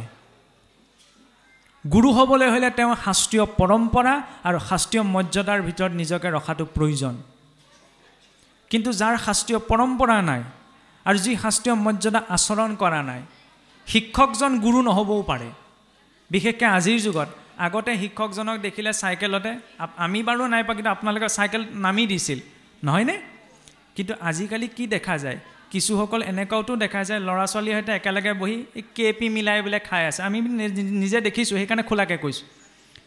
সেইজন শিক্ষকৰ সেইখিনিতে মৰ্যাদা, গুৰু বুলি কোৱাৰ মৰ্যাদা তেওঁৰ নাথাকে যদি ল'ৰা ছোৱালীৰ সৈতে একেলগে বহি KP মিলাই শিখৰ মিলাই খাইছে। ল'ৰা ছোৱালীৰ লগত মিলিবৰ লাগে, তাৰ অৰ্থ এইটো নহয় যে অভক্ষটো ল'ৰা ছোৱালীক খাবলৈ প্ৰেৰণা তেওঁ যোগাব। সেইকাৰণে শিক্ষক হ'বলৈ হ'লে সেই শিক্ষাগুৰুজনে নিজৰ মৰ্যাদাক বান্ধি ৰখাটো প্ৰয়োজন। আমি ইয়াত বহি শিক্ষা দিয়া নাই শিক্ষকজনক শিক্ষকৰ মৰ্যাদাত থাকিবলৈ, কিন্তু এনেকুৱাটো দেখা যায় যিটো আমি আশা নকৰোঁ, যে শিক্ষকজনে মিলা প্ৰীতিৰ নামত আমাৰ দৰে পঢ়ুৱা ল'ৰা ছোৱালীৰ সৈতে একেলগে মিলি KP মিলাই খাব, শিখৰ মিলাই খাব, ক'ৰবাত চিনেমা চাবলৈ যাব। তেতিয়া তেওঁ শিক্ষাগুৰুৰ মৰ্যাদাটো নাথাকেগৈ। সেইকাৰণে নিজৰ মৰ্যাদাবিলাক আমি সকলোৱে বান্ধি ৰখাটো প্ৰয়োজন। সেইবাবে আমি কৈছোঁ যে সকলো শিক্ষক হ'ব পাৰে, কিন্তু গুৰু হ'ব নোৱাৰে। আৰু যেতিয়া সেই সুযোগটো পাই অসুৰসকলে কি কৰিলে স্বৰ্গৰ দেৱতাসকলক আক্ৰমণ কৰিলে আৰু আক্ৰমণ কৰি স্বৰ্গৰ দেৱতাসকলক স্বৰ্গৰ পৰা খেদাই পঠাই দিলে আৰু তেতিয়া উপায় বিচাৰি স্বৰ্গৰ ৰজা ইন্দ্ৰই সৃষ্টিকৰ্তাৰ ওচৰ পালেগে আৰু সৃষ্টিকৰ্তাই তেতিয়া ইন্দ্ৰক উপায় দিলে যে তুমি দেৱতাসকলে ৰক্ষা পাবলৈ এতিয়া এটাই উপায় আছে ঋষি তস্তাৰ পুত্ৰ হৈছে ঋষি বিশ্বৰূপ বিশ্বৰূপে মহিষী দধিচিৰ পৰা দুৰ্জয় নাৰায়ণ কৱচ লাভ কৰি থৈছে গতিকে তোমালোকে যোৱা সেই বিশ্বৰূপক গুৰু বৰণ কৰি তেওঁৰ পৰা নাৰায়ণ কৱচ ভাগ লৈ লোৱা তেতিয়া তোমালোকক অসুৰে পৰাস্ত কৰিব নোৱাৰে আৰু এই কথাকে লৈ পেলাই দেৱতাসকলে তেতিয়া ঋষি বিশ্বৰূপৰ ওচৰলৈ গ'ল আৰু বিশ্বৰূপক দেৱতাসকলৰ গুৰু বৰণ কৰি তেওঁৰ পৰা নাৰায়ণ কৱচ ল'লে আৰু নাৰায়ণ কৱচ যেতিয়া ল'লে তেতিয়া সেই নাৰায়ণ কৱচৰ প্ৰভাৱত অসুৰসকলক দেৱতাসকলে পৰাস্ত কৰিব পাৰিলে আৰু তাকে দেখি আমাৰ কিছুসকলে কি কৰে অকণমানিকৈ নাৰায়ণ কৱচ যে পায় লগত লৈ ফুৰে হয়নে তাকো ক'ত লৈ ফুৰে পাৰ্চটো ভৰাই পিছ পকেটত সেই নাৰায়ণকো পিছ পকেটত ভৰাই থৈ দিয়ে ভাবে নাৰায়ণ কৱচে কাম দিব একো কাম নিদিয়ে কাহানী বা নাৰায়ণ কৱচখন পঢ়ি চাইছোঁ নে কি কৈছে তাক বুজি পাইছোঁ নে নাৰায়ণ কৱচেও সেইজনকে ক্ৰিয়া কৰিব যিজন তাৰ মৰ্যাদা ৰক্ষা কৰিছে যিটো আমি পৰৱৰ্তী সময়ত পামগৈ এতিয়া সেই নাৰায়ণ কৱচ পাই যেতিয়া অসুৰক পৰাস্ত কৰিলে আৰু এইফালে বিশ্বৰূপো দেৱতাসকলৰ গুৰুস্থানৰ অধিষ্ঠান হ'ল এইখিনিত আকৌ সমস্যা এটা আহি পৰিলে যে বিশ্বৰূপ ঋষি দেৱতাৰ গুৰুৰূপত অধিষ্ঠান লাভ কৰিলে তেতিয়া বিশ্বৰূপৰ অহংকাৰ বাঢ়ি গ'ল যে মই এতিয়া দেৱতাসকলৰ গুৰু দেৱতাসকলৰ অৰ্থে যোনে যি উৎসৰ্গা কৰিব চবৰ প্ৰথম ভাগটো এতিয়া মই পাম ফলত ভক্তি কৰ্ম এৰি দিলে যেতিয়া চাবচোন ব্যক্তি এজনে সহজতে বহুত কিবা এটা পাই যায় তেতিয়া তেওঁ সহজে অহংকাৰ উপজে যিটো ঋষি বিশ্বৰূপৰো হৈছিল তেওঁ ভবা নাছিল যে তেওঁ ইমান ডাঙৰ এটা পজিশ্যন পাব বুলি কিন্তু পটককৈ পাই গ'ল পাই যোৱাৰ পাছত তেওঁৰ সকলো ধৰ্ম কৰ্ম এৰি দিলে যিহকে পায় তিহকে তিনিখন মুখ আছিল তিনিখন মুখেৰে এখন মুখে হুৰা এখন মুখে অমৃত এখন মানে যত ভোগ্য দ্ৰব্য সকলো খাবলৈ ধৰিলে মুঠতে একো বিচাৰ নাই তেতিয়া ইন্দ্ৰই দেখিলে দেৱতাসকলৰ গুৰু বুলি পদ পাই পেলাইচোন এওঁচোন একো বিচাৰিবলৈ বাছ বিচাৰ নকৰিবলৈ ধৰিলে এনেকৈ হ'লেতো গোটেইখন ৰখাতলৈ যাব তেতিয়া সৃষ্টিকৰ্তাৰ আদেশ মতে ইন্দ্ৰই কি কৰিলে বিশ্বৰূপক হত্যা কৰিলে এইখিনিতে চাওঁ যি বিশ্বৰূপে ইন্দ্ৰক নাৰায়ণ কৱচ দিছিল যি নাৰায়ণ কৱচৰ আধাৰত ইন্দ্ৰই অসুৰক জয় কৰিছিল সেই বিশ্বৰূপকে আকৌ ইন্দ্ৰই হত্যা কৰিব লগা হ'ল কিয় হ'ল বাৰু কিন্তু নাৰায়ণ কৱচ যিজনত থাকে তেওঁকতো ত্ৰিভুৱনে পৰাস্ত কৰিব নোৱাৰে তেনেস্থলত আকৌ সেই বিশ্বৰূপক ইন্দ্ৰই কিয় হত্যা কৰিব লগা হ'ল কাৰণ সেই বিশ্বৰূপে নিজৰ মৰ্যাদা ত্যাগ কৰিছিল গতিকে আমাৰ ওচৰত ঢেৰ শক্তি আছে ঢেৰ সিদ্ধি আছে এয়াও শূন্য হৈ যাব যদি আমি নিজৰ মৰ্যাদাক লংঘন কৰি পেলাওঁ ৰাম আৰু ৰাৱণৰ ক্ষেত্ৰত চাওকচোন ৰামতকৈ চাবলৈ গ'লে ৰাৱণৰ শক্তি বেছি আছিল ৰাৱণে কৈলাশ পৰ্বতক হাতত উঠাই তুলিছিল নহয়নে ৰামটো বনবাসীহে আছিল ৰাৱণটো স্বৰ্ণলংকাৰ অধিপতি আছিল যি নৱগ্ৰহে দেৱী দেৱতাসকলকো তুলপাৰ লগাই দিয়ে সেই নৱগ্ৰহক ৰাৱণে নিজৰ ভৰিৰ তলত ৰাখিছিল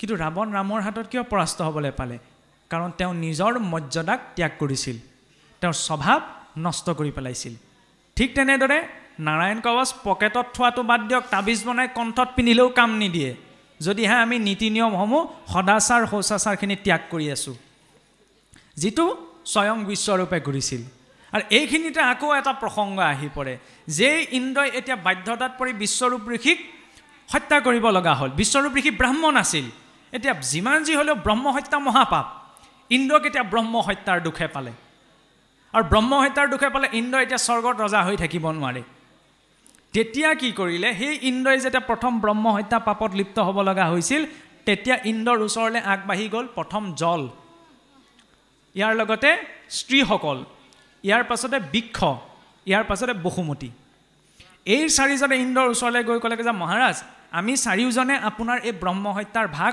নিজৰ মাজত ভগাই ল'ব পাৰিম কিন্তু আপুনি তাৰ বিপৰীতে আমাক এটা এটা বৰ দিব লাগিব এটা গিফ্ট দিব লাগিব ৰিটাৰ্ণ গিফ্ট বোলে কি কথা বসুমতীয়ে ব্ৰহ্ম হত্যাৰ অৰ্ধভাগ লৈ ক'লে কি যে মোৰ বক্ষত কেতিয়াও যাতে গাত সৃষ্টি নহয় কেনেবাকৈ গাত সৃষ্টি হ'লেও যাতে সেই স্থান পূৰ্ণ হৈ যায় ইন্দ্ৰই ক'লে বোলে ঠিক আছে আৰু ব্ৰহ্ম হত্যাৰ ভাগ যে ল'লে বসুমতীয়ে সেইকাৰণে উখৰা ভূমিত কেতিয়াও শস্য নোপজে দ্বিতীয়তে জল অৰ্থাৎ পানী চাবচোন জনা ব্যক্তিজনে কুঁৱাটোৰ পৰা নৈৰ পৰা পানী তোলোতে বুদবুদনিখিনি সহিত পানী নুতোলে সেই বুদবুদনিৰ ৰূপত ব্ৰহ্ম হত্যাই জলত নিবাস ল'লে আৰু জলে বৰ ল'লে ইন্দ্ৰৰ পৰা ক্ৰমাৎ বৃদ্ধি হৈ যোৱা সেইকাৰণে পৃথিৱীটো চাবচোন মাটিতকৈ জলৰ সংখ্যা বেছি এবাৰ বাঢ়িবলৈ হ'লে বাঢ়িহে গৈ থাকে বানপানী হোৱাৰ পিছতো কমি নাযায় নিজৰ স্ৰোতলৈ ঘূৰিহে যায় সেইকাৰণে ভগৱন্তকো যেতিয়া জল অৰ্পণ কৰা হয় চাবচোন কেনেবাকৈ পানীকণ দিওঁতে জলকণ দিওঁ তাত যদি বুদবুদনি উঠিছে তেতিয়াহ'লে আমাৰ সেইকণ পানী অৰ্পণ কৰা নহয় ইমান সাৱধানেৰে অৰ্পণ কৰা হয় কাৰণ সেই জলেও অলপ ব্ৰহ্ম হত্যাৰ ভাগ পালে তৃতীয়টা ল'লে স্ত্ৰীসকলে ক'লে যাতে আমাৰ কেতিয়াও কাম ভাৱ যাতে শেষ নহয় ঠিক আছে ইয়াৰ ৰূপত ব্ৰহ্ম হত্যাৰ ভাগ যে ল'লে সেইকাৰণে প্ৰত্যেক মাহেকত ৰজস্বলা ধৰ্ম তেওঁলোকে পাৰ কৰিব লাগিব তেনেদৰে এই চাৰিওজনে ব্ৰহ্ম হত্যাৰ ভাগ মহাৰাজ ইন্দ্ৰৰ পৰা ল'লে সেইবাৰ মহাৰাজ ইন্দ্ৰ উদ্ধাৰ হ'ল কিন্তু এইফালে যেতিয়া গম পালে যে বিশ্বৰূপৰ পৰাই নাৰায়ণ কৱচ লৈ ইন্দ্ৰই বিশ্বৰূপকে হত্যা কৰিলে তেতিয়া বিশ্বৰূপৰ পিতৃ ঋষি তস্তাৰ ডবল খং উঠিলে বোলে মহাৰাজ ইন্দ্ৰই বিশ্বাসঘাতকা কৈছে মোৰে পুত্ৰৰ পৰা নাৰায়ণ কৱচ লৈ জয়ী হ'ল আকৌ এতিয়া মোৰ পুত্ৰকে হত্যা কৰিলে তেতিয়া তস্তা ঋষিয়ে এনে এক যজ্ঞ আয়োজন কৰিলে যি যজ্ঞৰ পৰা তেওঁ আহুতি দিলে যে ইন্দ্ৰক হত্যা কৰা এজন পুৰুষ সৃষ্টি হওক বুলি কিন্তু তেওঁ ইমান ক্ৰোধবশত আহুতি দিছিল অকণমান মিষ্টেক কৰি পেলালে মন্ত্ৰ উচ্চাৰণ কৰিব লাগিছিল বুলি ইন্দ্ৰ সন্তা বুলি কিন্তু মন্ত্ৰ উচ্চাৰণ কৰি দিলে ইন্দ্ৰই হত্যা কৰা বুলি ফলত সেই যজ্ঞৰ পৰা উৎপন্ন হ'ল বৃত্তাসুৰ সেইকাৰণে যে আমাৰ কোৱা হয় এই আজিকালি এতিয়া কথা প্ৰসংগ এটা অকণমান আমি টানি আনিম আপোনাৰ হবে কিন্তু অসন্তোষ নকৰিব দেই মন্ত্ৰ কলিযুগৰ কাৰণে মন্ত্ৰ যে নুঠোৱা নাৰাখিলে মহাপুৰুষসকলে তাৰো এটা কাৰণ আছে নাম আমি সকলো সময়তে সকলো অৱস্থাতে সকলোৱে ল'ব পাৰোঁ কিন্তু মন্ত্ৰ নোৱাৰোঁ আৰু কেনেবাকৈ যদি আমি য'ত ত'ত যিটো মন্ত্ৰ উচ্চাৰণ কৰি দিওঁ তেতিয়া তাৰ বিপৰীত ফলো আমি পাবলৈ আছোঁ যিদৰে আজি তস্তাই ভুগিব লগা হ'ল আৰু আমাৰ বৈষ্ণৱ মাৰ্গত এটা বিশেষ মন্ত্ৰ আছে চাবচোন ভাগৱতৰ দ্বাদশাক্ষৰ মন্ত্ৰ ওম নমো ভগৱতে বাসুদেৱায় কিন্তু এই মন্ত্ৰষাৰ যি ভাগৱতত সমস্ত 12 স্কন্ধৰ বীজ ৰোপণ হৈ আছে আমি চাবচোন এতিয়া অনুষ্ঠানৰ আয়োজনকৰ্তা হ'লেও অসন্তোষ কৰিব পাৰে কিন্তু আমি এই কথাটো এইকাৰণেই টানি আনিব বিচাৰিছোঁ যে সেই কামটো যাতে সচৰাচৰ আমাৰ নাজানি পেলাই এটা বৰ ডাঙৰ ভুল হৈ থাকে সেই ভুলটো যাতে নহওক চাবচোন চিঠি পত্ৰ এখন আমি যেতিয়া কোনো ধৰ্মানুষ্ঠানৰ নামত ছপা কৰোঁ আমি ওপৰত লিখি দিওঁ ওম নমো ভগৱতে বাসুদেৱায় ভাওনা সভা পাতিছোঁ ভাগৱত পাতিছোঁ বেনাৰত লিখি দিওঁ ওম নমো ভগৱতে বাসুদেৱায় ঠিক আছে অনুষ্ঠান হৈ যোৱাৰ পিছত সেই চিঠিখন সেই বেনাৰখন ক'লৈ যায় বাৰু আপুনি মই জানো ঘূৰাই আনোগৈ সম্ভৱটো নহয় সেই চিঠিখন যদি কাৰো কোনোবাই আৰু বুট মগু খাই নি পেলাই লাহেকৈ মোহাৰি পেলাই দিছে তেতিয়াহ'লে তাৰ কি লিখা আছিল ভাগৱতৰ বীজ মন্ত্ৰ কোনে ছপা কৰাইছিল যিজনে যি সেই অনুষ্ঠানটোৰ সৈতে জড়িত সেইকেইজন ব্যক্তিও কিন্তু সেই দুখৰ প্ৰাপ্ত ভাগি হ'ব লগা হয় সেইকাৰণে ভগৱানৰ নামো য'তে ত'তে লিখিব নালাগে কিছুসকলে দেখা যায় আজিকালি যে কৃষ্ণ লিখি থোৱা ভগৱানৰ নাম লিখি থোৱা চোলা কিছুমান যে ওলাইছে এইবিলাক পিন্ধিব নালাগে কাৰণ লেতেৰা হ'লে আমি ক'ত ধুম নিজৰ গা ধোৱা বাথৰুমটোতেই নহয়নে যিটো ধুমত আমি বিষ্ঠামূত্ৰ ত্যাগ কৰোঁ তাতে যদি ভগৱানৰ নাম থকা বস্তুখন খচি খচি দিওঁ তেতিয়াহ'লে কি থাকিলে আৰু সেইকাৰণে চাবচোন নামঘৰ আসনৰ কাপোৰখনো নামঘৰৰ নিৰ্দিষ্ট শুদ্ধ জল আনি তাত নিৰ্দিষ্ট শুদ্ধতা ৰক্ষা কৰি নিৰ্দিষ্ট শুদ্ধ পাত্ৰতহে প্ৰক্ষালন কৰা হয় ইমানখিনি সম্ভৱ নহয় নহয় জানো সেইকাৰণে এই মন্ত্ৰ য'তে ত'তে লিখিব নালাগে কাৰণ য'তে ত'তে লিখা হয় তেতিয়া তাৰ দুখেও আমাক পায় কাৰণ ভাগৱতৰ মূল বীজ মন্ত্ৰ তাক ভক্তজনে নিজৰ অন্তৰত গোপনভাৱে জপ কৰে নাৰদদেৱে কাণে কাণে ভক্তৰ ধ্ৰুৱক প্ৰদান কৰিছিল এই মন্ত্ৰ বেনাৰত দিবলৈ নহয় এই মন্ত্ৰ নিমন্ত্ৰণী পত্ৰত দিবলৈ নহয় ভক্তজনে নিজৰ অন্তৰত জপ কৰিবলৈ ভক্তজনে নিজৰ অন্তৰত উচ্চাৰণ কৰিবলৈ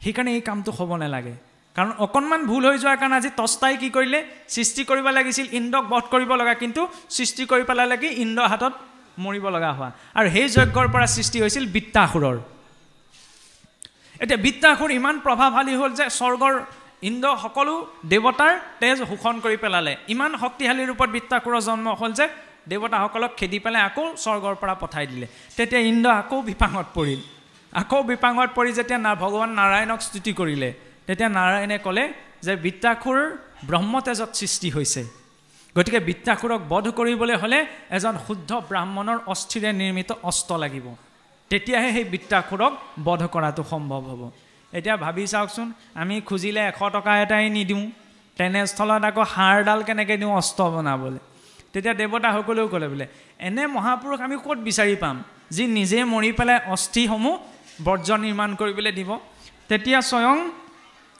নাৰায়ণে ক'লে যে যোৱা তোমালোকে ঋষি দধিচিৰ ওচৰলৈ আৰু সেই দধিচিৰ সন্মুখত যেতিয়া তোমালোকে এই কথা প্ৰকাশ কৰিবা নিশ্চয় তোমালোকৰ কল্যাণৰ অৰ্থে তেওঁ স্ব ইচ্ছাই শৰীৰ ত্যাগ কৰি দিব আৰু তেতিয়া দেৱতাসকল গৈ ঋষি দধিচিৰ ওচৰত উপস্থিত হ'লগৈ দধিচিৰ শিষ্য আছিল কিন্তু এই ঋষি বিশ্বৰূপ যেতিয়া তেওঁ দেৱতাসকলৰ গুৰু হৈ পৰিব পাৰিছিল তেতিয়া নিজৰ গুৰুৰ মৰ্যাদা গুৰুৰ প্ৰতি সন্মান সকলো এৰি পেলাইছিল সেইকাৰণে তেওঁ পতিত হ'ব লগা হ'ল আৰু যেতিয়া এই দেৱতাসকল গৈ ঋষি দধিচিৰ ওচৰত উপস্থিত হ'লগৈ তেতিয়া ঋষি দধিচিৰ ওচৰত ক'লে যে মহৰ্ষি আমি এক সংকটত পৰিছোঁ বোলে কি সংকট কাৰণ ঋষি তস্তাৰ কৃপত যজ্ঞৰ পৰা এক বৃত্তাসুৰ নামৰ দৈত্য সৃষ্টি হৈছে আৰু সেই বৃত্তাসুৰ দৈত্যক বধ কৰিবলৈ আপোনাৰ অস্থিৰে নিৰ্মাণ কৰা বৰ্জ্য লাগিব তেতিয়াহে সেই দৈত্য নিপাত যাব সাধাৰণ মানুহ হোৱাহেঁতেন খেদি পঠিয়াই নিদিলেহেঁতেন নে ঋষি দধিচিয়ে ক'লে কি যে হয় দিনক দিনে মই এই শৰীৰটো মৃত্যুৰ অভিমুখে গৈ আছোঁ এই মাংসপিণ্ডৰে ভৰা শৰীৰটো যদি কাৰোবাৰ উপকাৰত আহে তেতিয়াহ'লে হওক তেতিয়া নিজৰ স্ব ইচ্ছাৰে প্ৰাণবায়ুক ৰোধন কৰি সেই মুহূৰ্ততে ঋষি দধিচিয়ে শৰীৰ ত্যাগ কৰি দিছে ঋষি দধিচিয়ে কিন্তু আত্মহত্যা কৰা নাই কিছুসকল ভূ পণ্ডিতে ভাবে যেনেকৈ সতীয়ে দেহ ত্যাগ কৰাটো আত্মহত্যা কৰা বুলি ভাবে আত্মহত্যা কৰা নাই নিজৰ প্ৰাণবায়ুক ৰোধন কৰি স্ব ইচ্ছাৰে যেতিয়া শৰীৰৰ পৰা উলিয়াই দিয়া যায় তেতিয়া তাক কোৱা হয় ইচ্ছা মৃত্যু বুলি বা যোগ বলেৰে প্ৰাপ্ত কৰা মৃত্যু বুলি কাৰণ উচ্চকোটিৰ ভক্তসকলৰ সেইটো সামৰ্থ্যতা নাথাকে যে তেওঁক প্ৰাণবায়ুক ৰোধন কৰি যেতিয়াই ইচ্ছা কৰে তেতিয়া শৰীৰৰ পৰা ওলাই যাব পাৰে আৰু ঋষি দধিচিয়ে যেতিয়া তেনেদৰে শৰীৰৰ পৰা ওলাই গৈছিল তেতিয়া তেওঁৰ অস্থিৰ পৰা দাহ সংস্কাৰ কৰি বিশ্বকৰ্মাই ইন্দ্ৰৰ বৰ্জ্য নিৰ্মাণ কৰিলে আৰু সেই বৰ্জ্যই নি পেলাই যেতিয়া বৃত্তাসুৰক প্ৰহাৰ কৰিলেগৈ এইখিনিতে আকৌ ইউটাৰ্ণ এটা গুচি আহে বৃত্তাসুৰ আছিল অসুৰ নহয়নে যেতিয়াই ইন্দ্ৰই বৰ্জ্য বৃত্তাসুৰক প্ৰহাৰ কৰিলে তেতিয়া আকৌ বৃত্তাসুৰে ভগৱান বিষ্ণুৰ অৰ্থে স্তুতি গান কৰিছে তেতিয়াহ'লে দেৱতাসকলেও ভাবি আচম্বিত হ'ল যে এইটোতো অসুৰ আৰু অসুৰক মহাৰাজ ইন্দ্ৰই বৰ্জ্য প্ৰহাৰ কৰি মাৰিছে কিন্তু ইমান কষ্ট পোৱাৰ সময়তো তেওঁ আকৌ ভগৱানৰ নাম লৈছে তেতিয়াহ'লে এইটো কেনেকৈ সম্ভৱ যে এই অসুৰটোৱে ভগৱানৰ নাম লৈছে তেতিয়া সেইখিনিতে আহি পৰে সেই বৃত্তাসুৰনো প্ৰকৃততে কোন আছিল কাৰণ সেই বৃত্তাসুৰ আছিল চিত্ৰকেতু নামৰ এজন ৰজা সেই চিত্ৰকেতু ৰজা অপুত্ৰকা আছিল আৰু সেই অপুত্ৰকা চিত্ৰকেতুৱে মহৰ্ষি অংগিৰাৰ আশ্ৰয়লৈ গৈ যেতিয়া তেওঁৰ অপুত্ৰক হোৱাৰ ভাৱনা প্ৰকাশ কৰিছিল তেতিয়া মহৰ্ষি অংগিৰাই কৈছিল যে তোমাৰ পুত্ৰৰ সন্তানৰ যোগ নাই কিন্তু তথাপি মহাৰাজ চিত্ৰকেতুৰ মনত পুত্ৰ প্ৰাপ্তিৰ বাবে ইমান এটা প্ৰবল ইচ্ছা আছিল যে যিকোনো উপায়ে তেওঁ আচৰণ কৰিলেও তেওঁক মুঠতে পুত্ৰ সন্তান এটি লাগে যিটো মানসিকতা আমাৰ সমাজতো আছে চাবচোন কেনেবাকৈ ল'ৰা এটা জন্ম ছোৱালী জন্ম হৈছে দুজনী হৈছে চাবচোন কিছুমানে নাক কুচাই দিয়ে মুঠতে ল'ৰা এটা লাগে এইটো কথা স্পষ্টকৈ জানি লওক পুত্ৰ সন্তান তেতিয়াহে জন্ম হয় যেতিয়া পিতৃ মাতৃৰ ঋণ থাকে আৰু যদি পিতৃ মাতৃৰ ঋণ নাথাকে তেতিয়াহে কন্যা সন্তান জন্ম হয় পুত্ৰ প্ৰাপ্ত হয় ভাগ্যত আৰু কন্যা প্ৰাপ্ত হয় সৌভাগ্যত এই ধাৰণাটো কেতিয়াও ভুলকৈ ৰাখিব নালাগে আৰু পুত্ৰ উপাৰ্জন কৰাৰ ক্ষেত্ৰতো আমাৰ কি হয় নতুনকৈ যেতিয়া বোলে এবছৰ নতুনকৈ দম্পতি আহালে বিয়া বাৰু পাতিছে আৰু দেই এবছৰৰ ভিতৰতে যদি কেনেবাকৈ ল'ৰা ছোৱালী মুখ দেখুৱাব পৰা নাই সেইহাল দম্পতিক সমাজে ভাল দৃষ্টিৰে নাচায় সেইটো হৈছে কিছুসকলৰ ভিতৰত বহি থকা এটা দুৰ্ঘোৰ অন্ধবিশ্বাস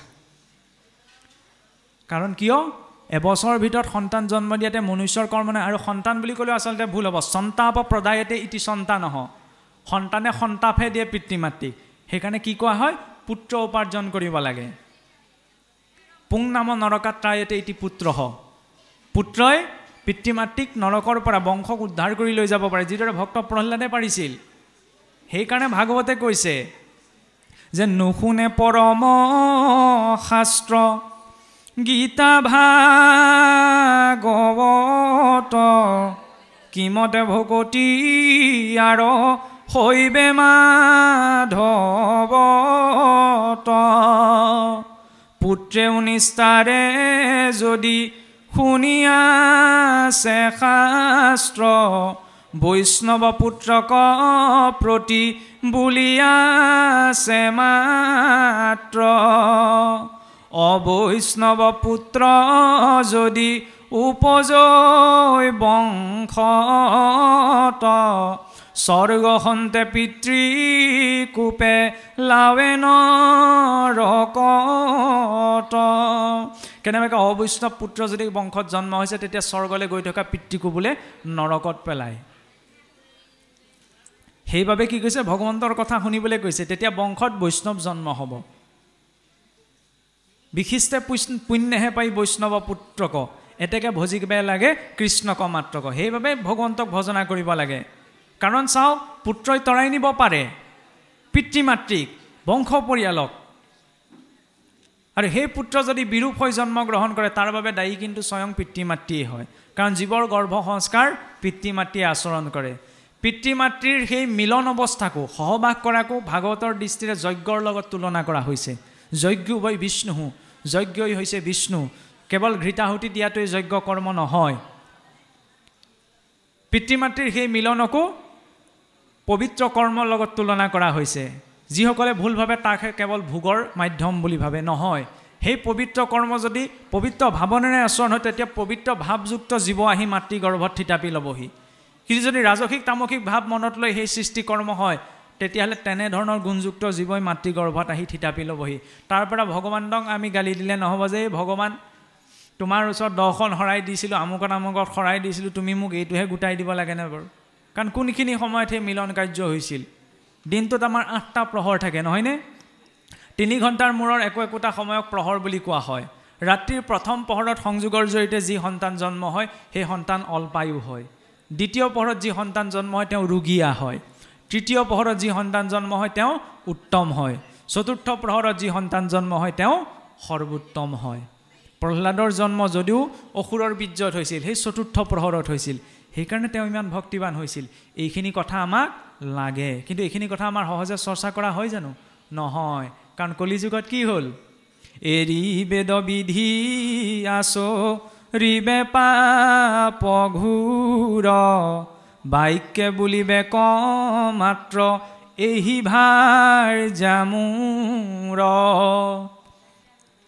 এতেকে বিবাহ হৈবে নালাগে বিচাৰ জ্ঞাতিও কুটুম্ব সবে বেৰিহি খাইবে তাৰ কলিযুগত কি হ'ব বিবাহ কেনেকৈ হ'ব এৰি বেদ বিধি আচৰিবে পাপ ঘূৰ শাস্ত্ৰীয় সকলো বিধি ত্যাগ কৰি বাক্য বুলিবে ক মাত্ৰ এহি ভাজ্যা মুঠৰ মুখেৰে ক'লে হ'ল এয়া বোলে মই বিয়া পাতিলোঁ মোৰ ভাজ্যা আজিকালি চিষ্টেম যে কোৰ্ট মেৰেজ সমাজৰ হাকি ঈশ্বৰৰ হাকি দৰকাৰ আমাৰ সমাজে ভুল ভাবি থাকে বিবাহ বোলে সামাজিক কৰ্ম নহয় বিবাহ হৈছে দেৱ কৰ্ম চাবচোন বৰ কন্যা সাক্ষাৎ লক্ষ্মীনাৰায়ণ বুলি গণ্য কৰা হয় নহয়নে সেইকাৰণে লক্ষ্মীনাৰায়ণৰ মৰ্যাদাৰে সেই বিবাহৰ কৰ্ম আচৰণ কৰাটো প্ৰয়োজন কিন্তু কলিযুগত কেৱল মুখেৰে কৈ থৈ দিব ফলত তাৰ একো মৰ্যাদা নাথাকেগৈ পুৰুষে নচাইবে ভাল মন্দ সমুদায় কৰিবে ক ভাজ্যা আনি যাকে ইচ্ছা যায় ভাল বেয়াকো বিচাৰ নকৰাকৈ মুঠতে বিবাহত আবদ্ধ হ'ব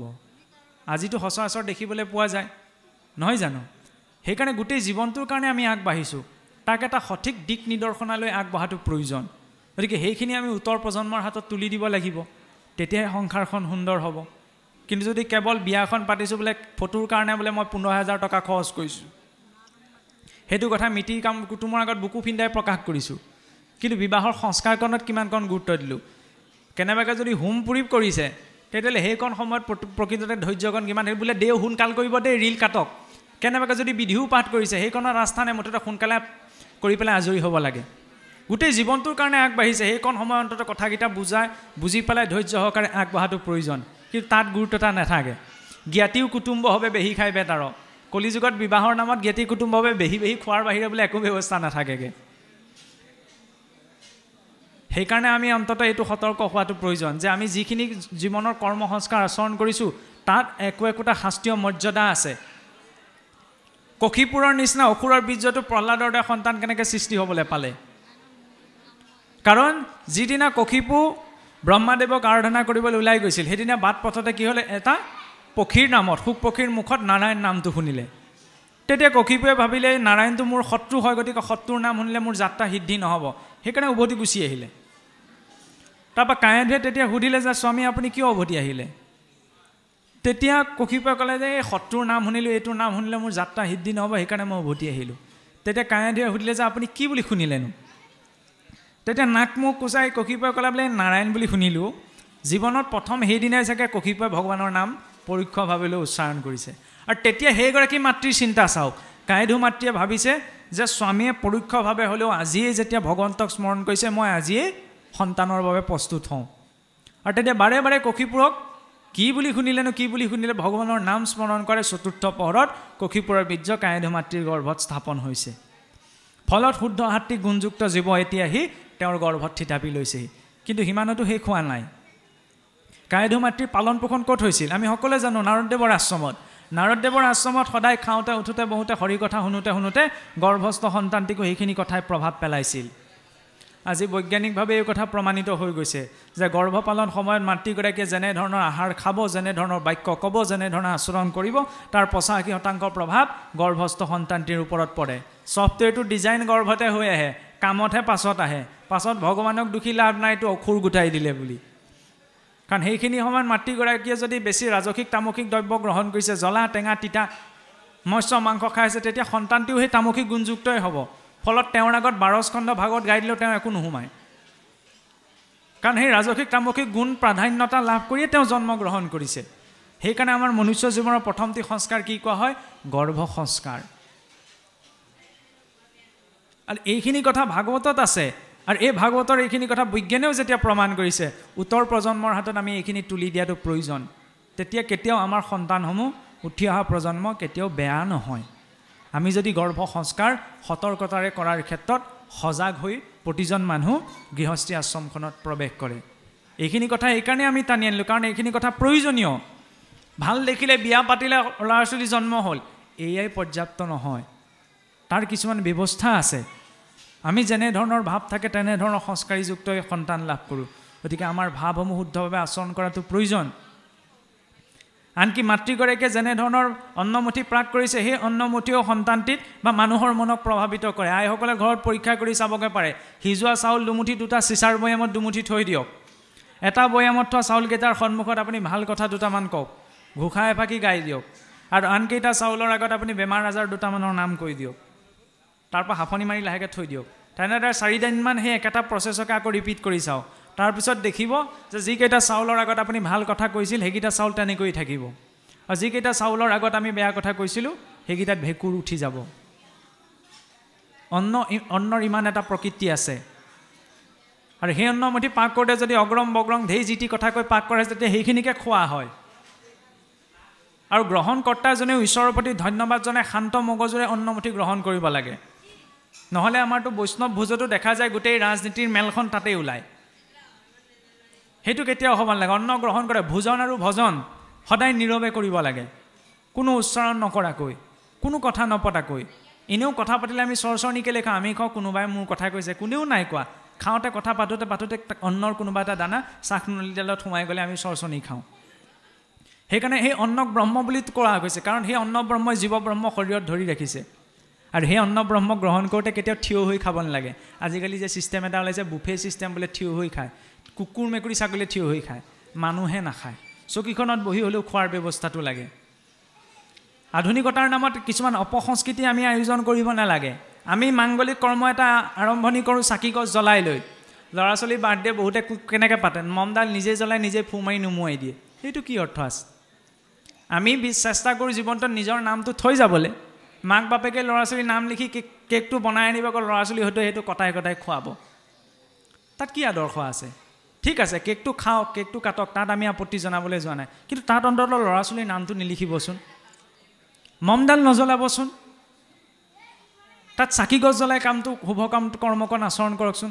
আগতেতো গুৰু ভকতৰ সেৱা লৈছিল জন্মদিনৰ দিনা, কাৰণ জন্মদিনৰ দিনা প্ৰকৃততে আমি ভয় খাব লাগে। কেলে ভয় খাব লাগে জানেনে? কাৰণ আজি মোৰ জন্মদিন, জীৱনৰ মানে মোৰ 1 বছৰ মাইনাছ হ'ল। ধেমালি কথানে? 1 বছৰ 365 দিন মোৰ জীৱনটোৰ পৰা নাইকিয়া হৈ গ'ল। ক'লৈ আগবাঢ়ি গৈ আছোঁ? মৃত্যুলৈ। সেইকাৰণে নাকে মুখে কেক সানি উৎপাত কৰি পেলাই আয়োজন কৰিব নালাগে, অকণমান সাত্বিকতাৰ আয়োজন কৰিব লাগে। বোলে কৰোঁ নহয়, আগবেলা বোলে ভকতৰ সেৱা, পাছফালে বোলে ৰাক্ষসৰ সেৱা। কাৰণ আগবেলা বোলে সেই ভকতৰ ওচৰত নামখাৰ গ'লে পিছ মুহূৰ্তত আকৌ ছাগলী 2টা হাঁহ 2টা সোমালিহিয়ে নহয়। আমি আশা কৰিছোঁ ল'ৰা ছোৱালীৰ ভালটো, তেতিয়া ভালদৰে দিনটো উদযাপন কৰিব লাগে। জীৱ 2টাক কষ্ট দিলে সেই কষ্টৰ ভাৰখিনি কোনে ল'ব? আপুনি মই আপোনাৰ মোৰ ল'ৰা ছোৱালী ভুগিব লাগিব। সেইখিনি কৰ্ম কৰিব নালাগে। ভাল বস্তু এটা ইষ্টমিত্ৰ কুটুম্ব আহিলেও ভগৱন্তত অৰ্পণ কৰিব পৰা ধুনীয়া ধুনীয়া বস্তু বনাই তেওঁলোকক খুৱাব লাগে, যাতে তেওঁলোকৰো কল্যাণ হৈ যায়। কিন্তু মিতিৰ কুটুম আহিছে বুলি যাতে ঘৰতে থকা এটা মোহাৰিছোগে, চাওকচোন ঘৰৰ পোহনীয়া হাঁহ পাৰকেইটাই বোলে গৃহস্থই হাততে দিয়া চাউলকেইটা খায়হি। কেলে? আনে দিলে কিন্তু নাযায়, কাৰণ সেই জ্ঞান নথকা জীৱটোৱে বিচাৰে যে মোৰ গৃহস্থৰ ওচৰত কোনো ভয় নাই, আৰু সেই গৃহস্থই এদিন যি আহিছে জোঁৱাই আহিছে বুলি তাৰ টেটুটো মোহাৰে। ঈশ্বৰে বাৰু সুদাই এৰিবনে? সেই বিশ্বাসঘাতকতা কৰা নাইনে? গতিকে আপুনি মই জীৱনত বিশ্বাসঘাতকতাৰ সন্মুখীন হ'ব লাগিব। তাৰ পৰা লাগিলে কান্দি একদম নৈ বৈ যাব। পিছত আমি এইটো চিন্তা কৰিলে নহয়, প্ৰভু মইচোন কোনো অপৰাধ কৰাই নাছিলোঁ, মোক কেলে আমুকে বিশ্বাসঘাতকতা কৰিলে? কাৰণ ময়ো বিশ্বাসঘাতকতা কৰি থৈছোঁ।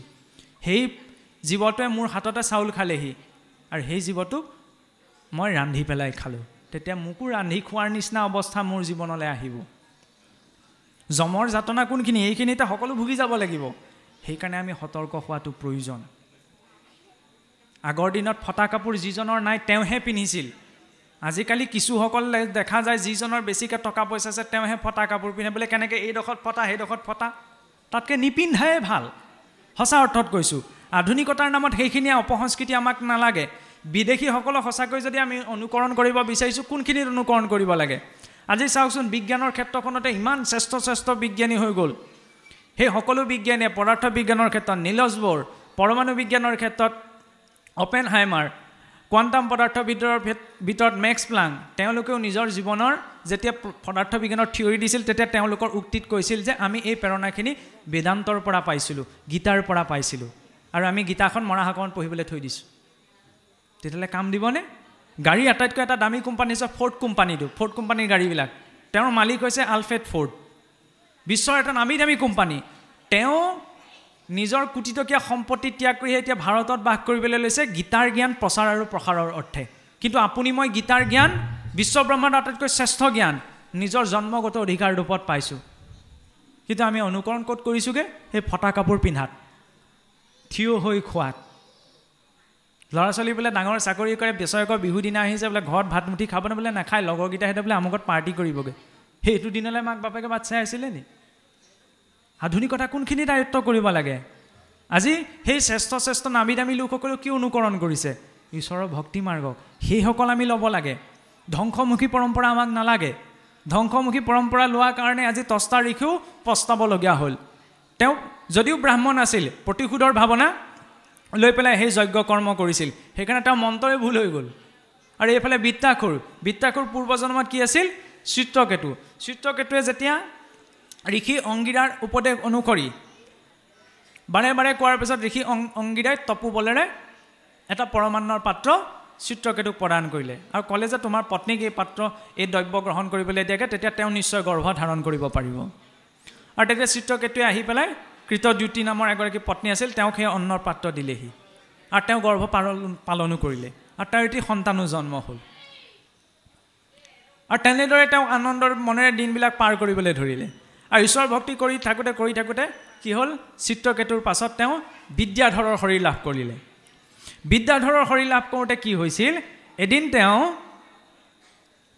গোটেই জগতখন ভ্ৰমণ কৰি থাকোঁতেই পটককৈ গৈ উপস্থিত হৈছিলগৈ কৈলাশত উপস্থিত হৈ দেখিলে যে মহাদেৱে আৰু পাৰ্বতীয়ে একেলগে বহি আছে।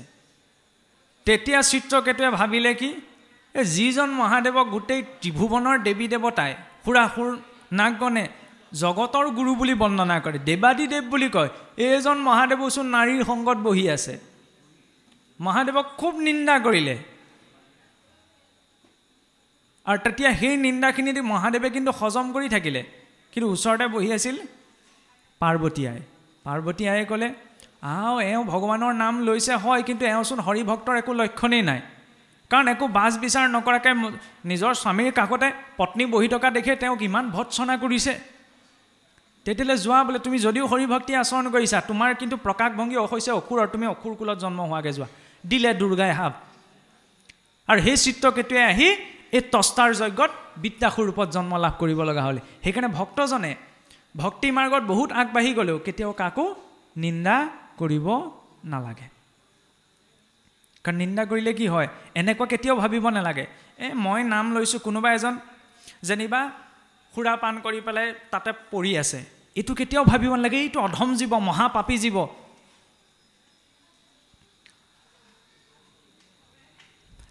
কিয় ভাবিব নালাগে? কাৰণ সেই জীৱটো এনেকুৱাও হয়, কেনেবাকৈ অধম নৰজনে যদি ভগৱানৰ নাম লৈছে, তেতিয়াহ'লে আমি এইটো কেতিয়াও ভাবিব নালাগে এইটো মহাপাপী হৈ ভগৱানৰ নাম লৈছে চোৱা। সেইখিনি সময়তো নামৰ অপৰাধ আচৰণ হয়। কেনেকৈ আচৰণ হয়? কাৰণ ভগৱানৰ নাম লৈ কোন জীৱই কেনেকৈ তৰি যাব আমি সেই বিষয়ে নাজানো। গতিকে কোনোবা মহাপতিতজনেও ভগৱন্তৰ নাম লৈছে, তেতিয়া তেওঁকো কোনো প্ৰকাৰৰ নিন্দা প্ৰকাশ কৰিব নালাগে।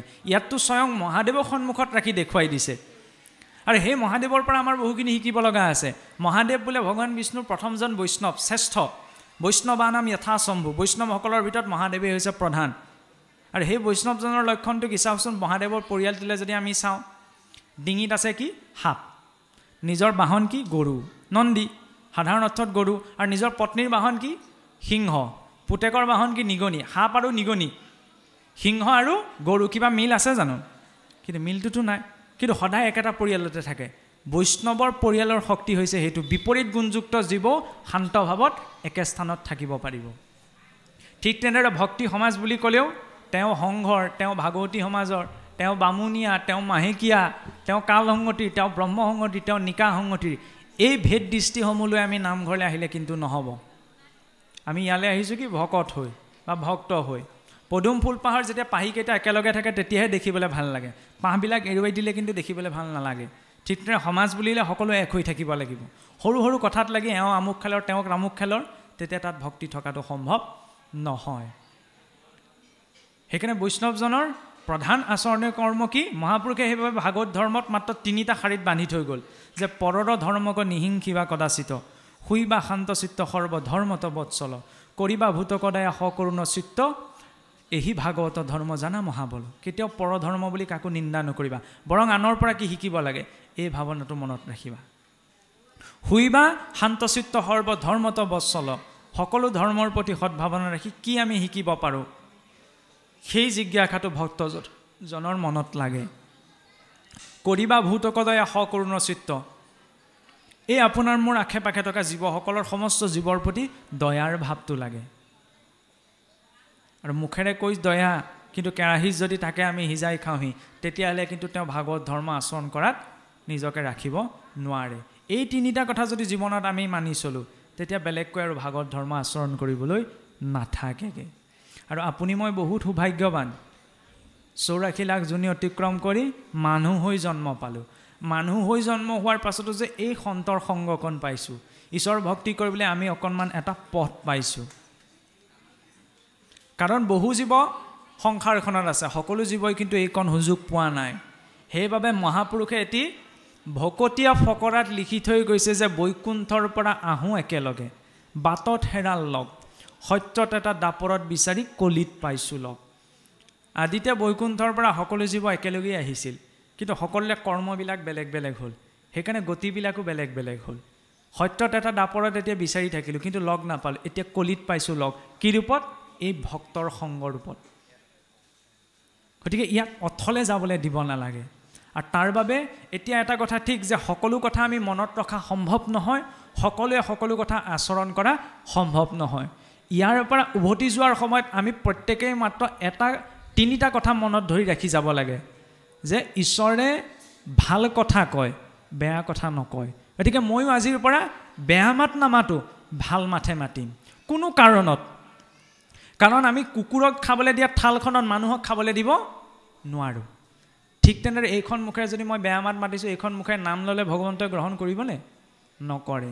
সেইকাৰণে প্ৰথম সিদ্ধান্ত কি আজিৰ পৰা ভগৱন্তক শপত দি থৈ যাওঁ যে আজি নামঘৰলৈ আহিলোঁ আজিৰ পৰা জীৱনত আৰু মই কোনো কাৰণত বেয়া মাত উচ্চাৰণ নকৰোঁ কাৰণ ভগৱন্তই যেতিয়া বেয়া মাত নকয় মই কিয় বেয়া মাত উচ্চাৰণ কৰিম ভগৱন্তই ভাল ভাল কথা ক'বলৈ ভাল উচ্চাৰণ কৰিলে মুখখন দিছে মই আকৌ সেই অশ্লীল শব্দবিলাক কিয় উচ্চাৰণ কৰোঁ দ্বিতীয়তে ভগৱন্তই ভাল বস্তু খায় গতিকে আমিও ভাল বস্তু খাম বেয়া বস্তু নাখাওঁ ভগৱন্তই ভাল কাম কৰে গতিকে আমিও জীৱনত ভাল কাম কৰিম গতিকে তাৰ ভাল ফল পাম কোনো কাৰণতে যাতে বেয়া কাম নকৰোঁ মাত্ৰ এই তিনিটা কথা মানি যদি জীৱনটো আমি পাৰ কৰোঁ তেতিয়াহ'লে বেলেগকৈ ধৰ্ম কৰ্ম একো কৰিবই নালাগে আপুনি যদি নামঘৰলৈ অহাকৈও ঘৰত বহি আছে তেতিয়াহ'লে আপুনি ধৰ্ম মাৰ্গত বহুত আগবাঢ়ি যাব বা আধ্যাত্মিক মাৰ্গত বহুত আগবাঢ়ি যাব কিন্তু মই নামঘৰ সত্ৰ সংগলৈ আহিও যদি মই এই তিনিটা কথা হাৰুগত কৰিব পৰা নাই তেতিয়াহ'লে কিন্তু মোৰ সকলো চৰ্চা শূন্য সেইবাবে আৰু বেছি সময় নকওঁ যিহেতু প্ৰকৃততে কথা প্ৰসংগ আছিল অলপ মাজে মাজে পাঠো চলি যোৱা ব্যাখ্যাও চলি যোৱা কিন্তু কথাখিনিৰ মাজত আমি এনেকৈ সোমাই গ'লোঁ ধাৰাটো এৰি দিবলৈ বেয়া পোৱাৰ কাৰণে পাঠৰ আসনলৈ আমাৰ চাবলেই নহ'ল গতিকে আপোনাৰভাৱে যাতে অসন্তোষ নকৰে আৰু এই পোৱা সময়কণ সম্পূৰ্ণ ৰূপত প্ৰয়োগ কৰিব আচলতে বিচৰা হৈছিল সেইকাৰণে আমি একে ধাৰাতে আগবাঢ়ি গৈ থাকিলোঁ নিজৰ জীৱনত নিজৰ কৰ্ম অনুসাৰে গতি পাম গতিকে আমি যেতিয়া সুযোগকণ পাইছোঁ চাওকচোন আনৰ ল'ৰা ছোৱালীয়ে আজি যদি মোবাইলত গেম খেলি বহি আছে আপোনাৰ ল'ৰা ছোৱালীকেইটাইতো আহি আজি নামঘৰত বহিছেহি নামঘৰলৈ আহিছে আপোনাৰ হবেতো অন্য কৰ্ম ত্যাগ কৰি দিন এটা হ'লেও আজি ইয়াত বহি ভগৱন্তৰ কথা শ্ৰৱণ কীৰ্তন কৰিছে গতিকে এইকণ যাতে অথলে নাযায় এদিন শুনিলেওতো নহ'ব সদায় নিত্য নৈমিত্তিক আমি ঈশ্বৰ উপাসনা ঈশ্বৰ চিন্তন মূল কথা কি আমি বেয়া বস্তু নাখাওঁ বেয়া কথা নকওঁ আৰু বেয়া কাম নকৰোঁ বৰ সহজ কথা এই তিনিটা কথাই ভক্তি পৰিপুষ্ট কৰিব পাৰে গতিকে জীৱনটোত মাত্ৰ আগবাঢ়ি যোৱাটো প্ৰয়োজন কিন্তু এই কথাখিনি কেৱল উপদেশ বুলি ল'লেও কিন্তু নহ'ব উপদেশ শুনিলে আমাৰ কি হয় পানী যিদৰে খন্তেকৰ কাৰণে উতলে তাৰপিছত সি চেঁচা হৈ যায় ঠিক তেনেদৰে এইখিনি কথা আমি অন্তৰেৰে ধৰিব লাগিব তেতিয়াহে জীৱনত আমি আচৰণ কৰিম নহ'লে কি হ'ব আহিল কণা গ'ল কণা খাগৰি কাটিলে কণা কেইটা বোলে কণা তিনিটা আহিলোঁ শুনিলোঁ গালোঁ বলোঁ খালোঁ শুই থাকিলোঁ তেনেকুৱা হ'লেতো নহ'ব আৰু ঈশ্বৰ ইমান কৃপালু যে আপুনি মই জীৱনত মাত্ৰ তিনিটা কথা আগত ৰাখি পেলাই নিজৰ সকলো কৰ্ম কৰি যাব লাগে তেতিয়া নিশ্চয়কৈ ঈশ্বৰে ধৰি ৰাখিব প্ৰহ্লাদক যেতিয়া ধৰি ৰাখিলে ধ্ৰুৱক যেতিয়া ধৰি ৰাখিলে বিপ্ৰ দামোদৰ খাবলৈ মুঠি চাউল নাই সেই পৰিস্থিতিটো তেওঁ যেতিয়া আনন্দ মনেৰে পাৰ কৰিব পাৰিলে আপুনি মই নিজৰ জীৱনটো আনন্দ মনেৰে জীৱন যাপন কৰিব নোৱাৰা কোনো প্ৰশ্নই নাই মাত্ৰ প্ৰয়োজন লাগে ঈশ্বৰৰ হাতখন ধৰি আগবাঢ়ি যোৱাৰ এতিয়া আমাকেই চাওকচোন আমাৰ কথাখিনি আপোনাৰ ভাৱে ইমানখিনি সময় কেলে শুনি থাকিলে প্ৰকৃততে আমাৰ মূল্য নাই আমাক কোৱাৰ কথাৰো মূল্য নাই কিন্তু আপোনাৰ ভাৱে ভাবিলে যে এখেতে বা এওঁ ভাগৱতৰ আধাৰত ভাগৱত সম্পৰ্কত ঈশ্বৰৰ কথা ক'ব তেতিয়াহ'লে ভাবি চাওকচোন আমাৰ দৰে মলমতি মনুষ্যৰ বাক্যৰ মূল্য এইকাৰণেই বাঢ়িলে যে আমি ঈশ্বৰৰ কথা ভাগৱতৰ কথা প্ৰসংগ ক'লোঁ নহয়নে যেতিয়া যাৰ কথা প্ৰসংগ কথা ক'বলৈ যাওঁতে আমাৰ দৰে মলমতি মনুষ্যৰ মূল্য ইমান বাঢ়িব পাৰে যে আজি 2-3 ঘণ্টা সময় আপোনাৰ ভাৱে একান্ত মনে শুনি পেলাই বহি পেলাই অন্তত শুনি আছে গতিকে সেইজনা ঈশ্বৰক যদি জীৱনৰ প্ৰতিটো কামত আমি মূল্য দি আগবাঢ়ি যাওঁ তেতিয়া আপোনাৰ মোৰ জীৱনৰ মানদণ্ড কিমান বৃদ্ধি পাব গতিকে সদৌশেষত সেই চিন্তাটো আপোনালোকতে আৰম্ভ কৰিছিলোঁ এতিয়া সৰ্বশেষত আপোনালোকতেও সেই চিন্তাটি ৰাখি আমাৰ বক্তব্য ইমানতে সামৰণি মাৰিছোঁ এতিয়া আমাৰ কথা প্ৰসংগত যদি আপোনাৰ খবৰ কিবা গ্ৰহণীয় বুলি ভাবিছে নিশ্চয়কৈ তাৰ বাবে আপোনাৰ হ'ব স্বতন্ত্ৰ তাক গ্ৰহণ কৰিব আৰু যদি বৰ্জনীয় বুলি কিবা ভাবিছে তেতিয়াহ'লে তাক আপোনালোকৰ নিজা বুদ্ধি অনুসাৰে তাক পৰিত্যাগ কৰিব আৰু আমাৰ এই কথাখিনি ক'বলৈও যাওঁতে যদি কিবা আমাৰ অপৰাধ ৰৈছে আপোনাৰ হবে যেন তাৰ বাবে আমাক ক্ষমা কৰে সেই ভাৱনা ৰাখি আজি আমি আমাৰ বক্তব্য ইমানতে ৰাখি সেৱা জনোৱা হৈছে কৃষ্ণ মই অজ্ঞানীৰ বৰহাটো তামানে আছে দুখ যত যত নিজ কৃপা গুণে আপুনি সন্তোষে ক্ষমিও তাক সমস্ত ৰামে ক্ষমিও তাক সমস্ত কৃষ্ণ আৰু সৰ্বশেষত চাওক এই অনুষ্ঠানটিৰো সাৰ্থকতা সেইখিনিতে প্ৰকাশ পাব যেতিয়া আজি আমি নামঘৰৰ পৰা উভতোতে এই চিন্তাধাৰাখিনি মনত লৈ উভতি যাম হোৱাৰ আগত সদায় এইকেইটা কথা মনত পৰে যে আজি দিনটোত মই কেনেবাকৈ বেয়া কথা ক'লোঁ নি, আজি দিনটোত মই কিবা বেয়া কাম কৰিলোঁ নি। সেই চিন্তা যদি হোৱাৰ আগত মই কৰি শুওঁ তেতিয়াহ'লে জীৱনটো চাব শৃংখলাবদ্ধ শান্তিপূৰ্ণ হৈ পৰিব আৰু ভালকৈ টোপনিও আহিব। যে দিনটোৰ এতিয়া যেতিয়া ঘৰলৈ গৈ শুবলৈ যাব দিনটোত পোৱা নোপোৱা সকলো ঈশ্বৰত অৰ্পণ কৰি দিব, ঈশ্বৰক চিন্তা কৰি শুব। কাৰণ কি ঠিক আমি শয়নত থাকোঁতেই যদি মৃত্যুক পাবলগীয়া হয়, সেইকাৰণে দিনটোত পোৱা নোপোৱাখিনি ঈশ্বৰতে অৰ্পণ কৰি নিদ্ৰাটো প্ৰৱেশ কৰিব লাগে। আৰু ৰাতিপুৱা সাৰ পাওঁতেও প্ৰভু ধন্যবাদ যে তুমি যে আজি এই দিনটোৰ সূৰ্য উদয় মোক দেখুৱালা, তেওঁকে চিন্তা কৰি দিনটো আৰম্ভণি কৰিব লাগে। গতিকে সদৌ শেষত আমি সেই ভাৱনা ৰাখি পুনশ্চ সেৱা জনাই আমাৰ বক্তব্য ইমানতে ৰখা হৈছে। কৃষ্ণ।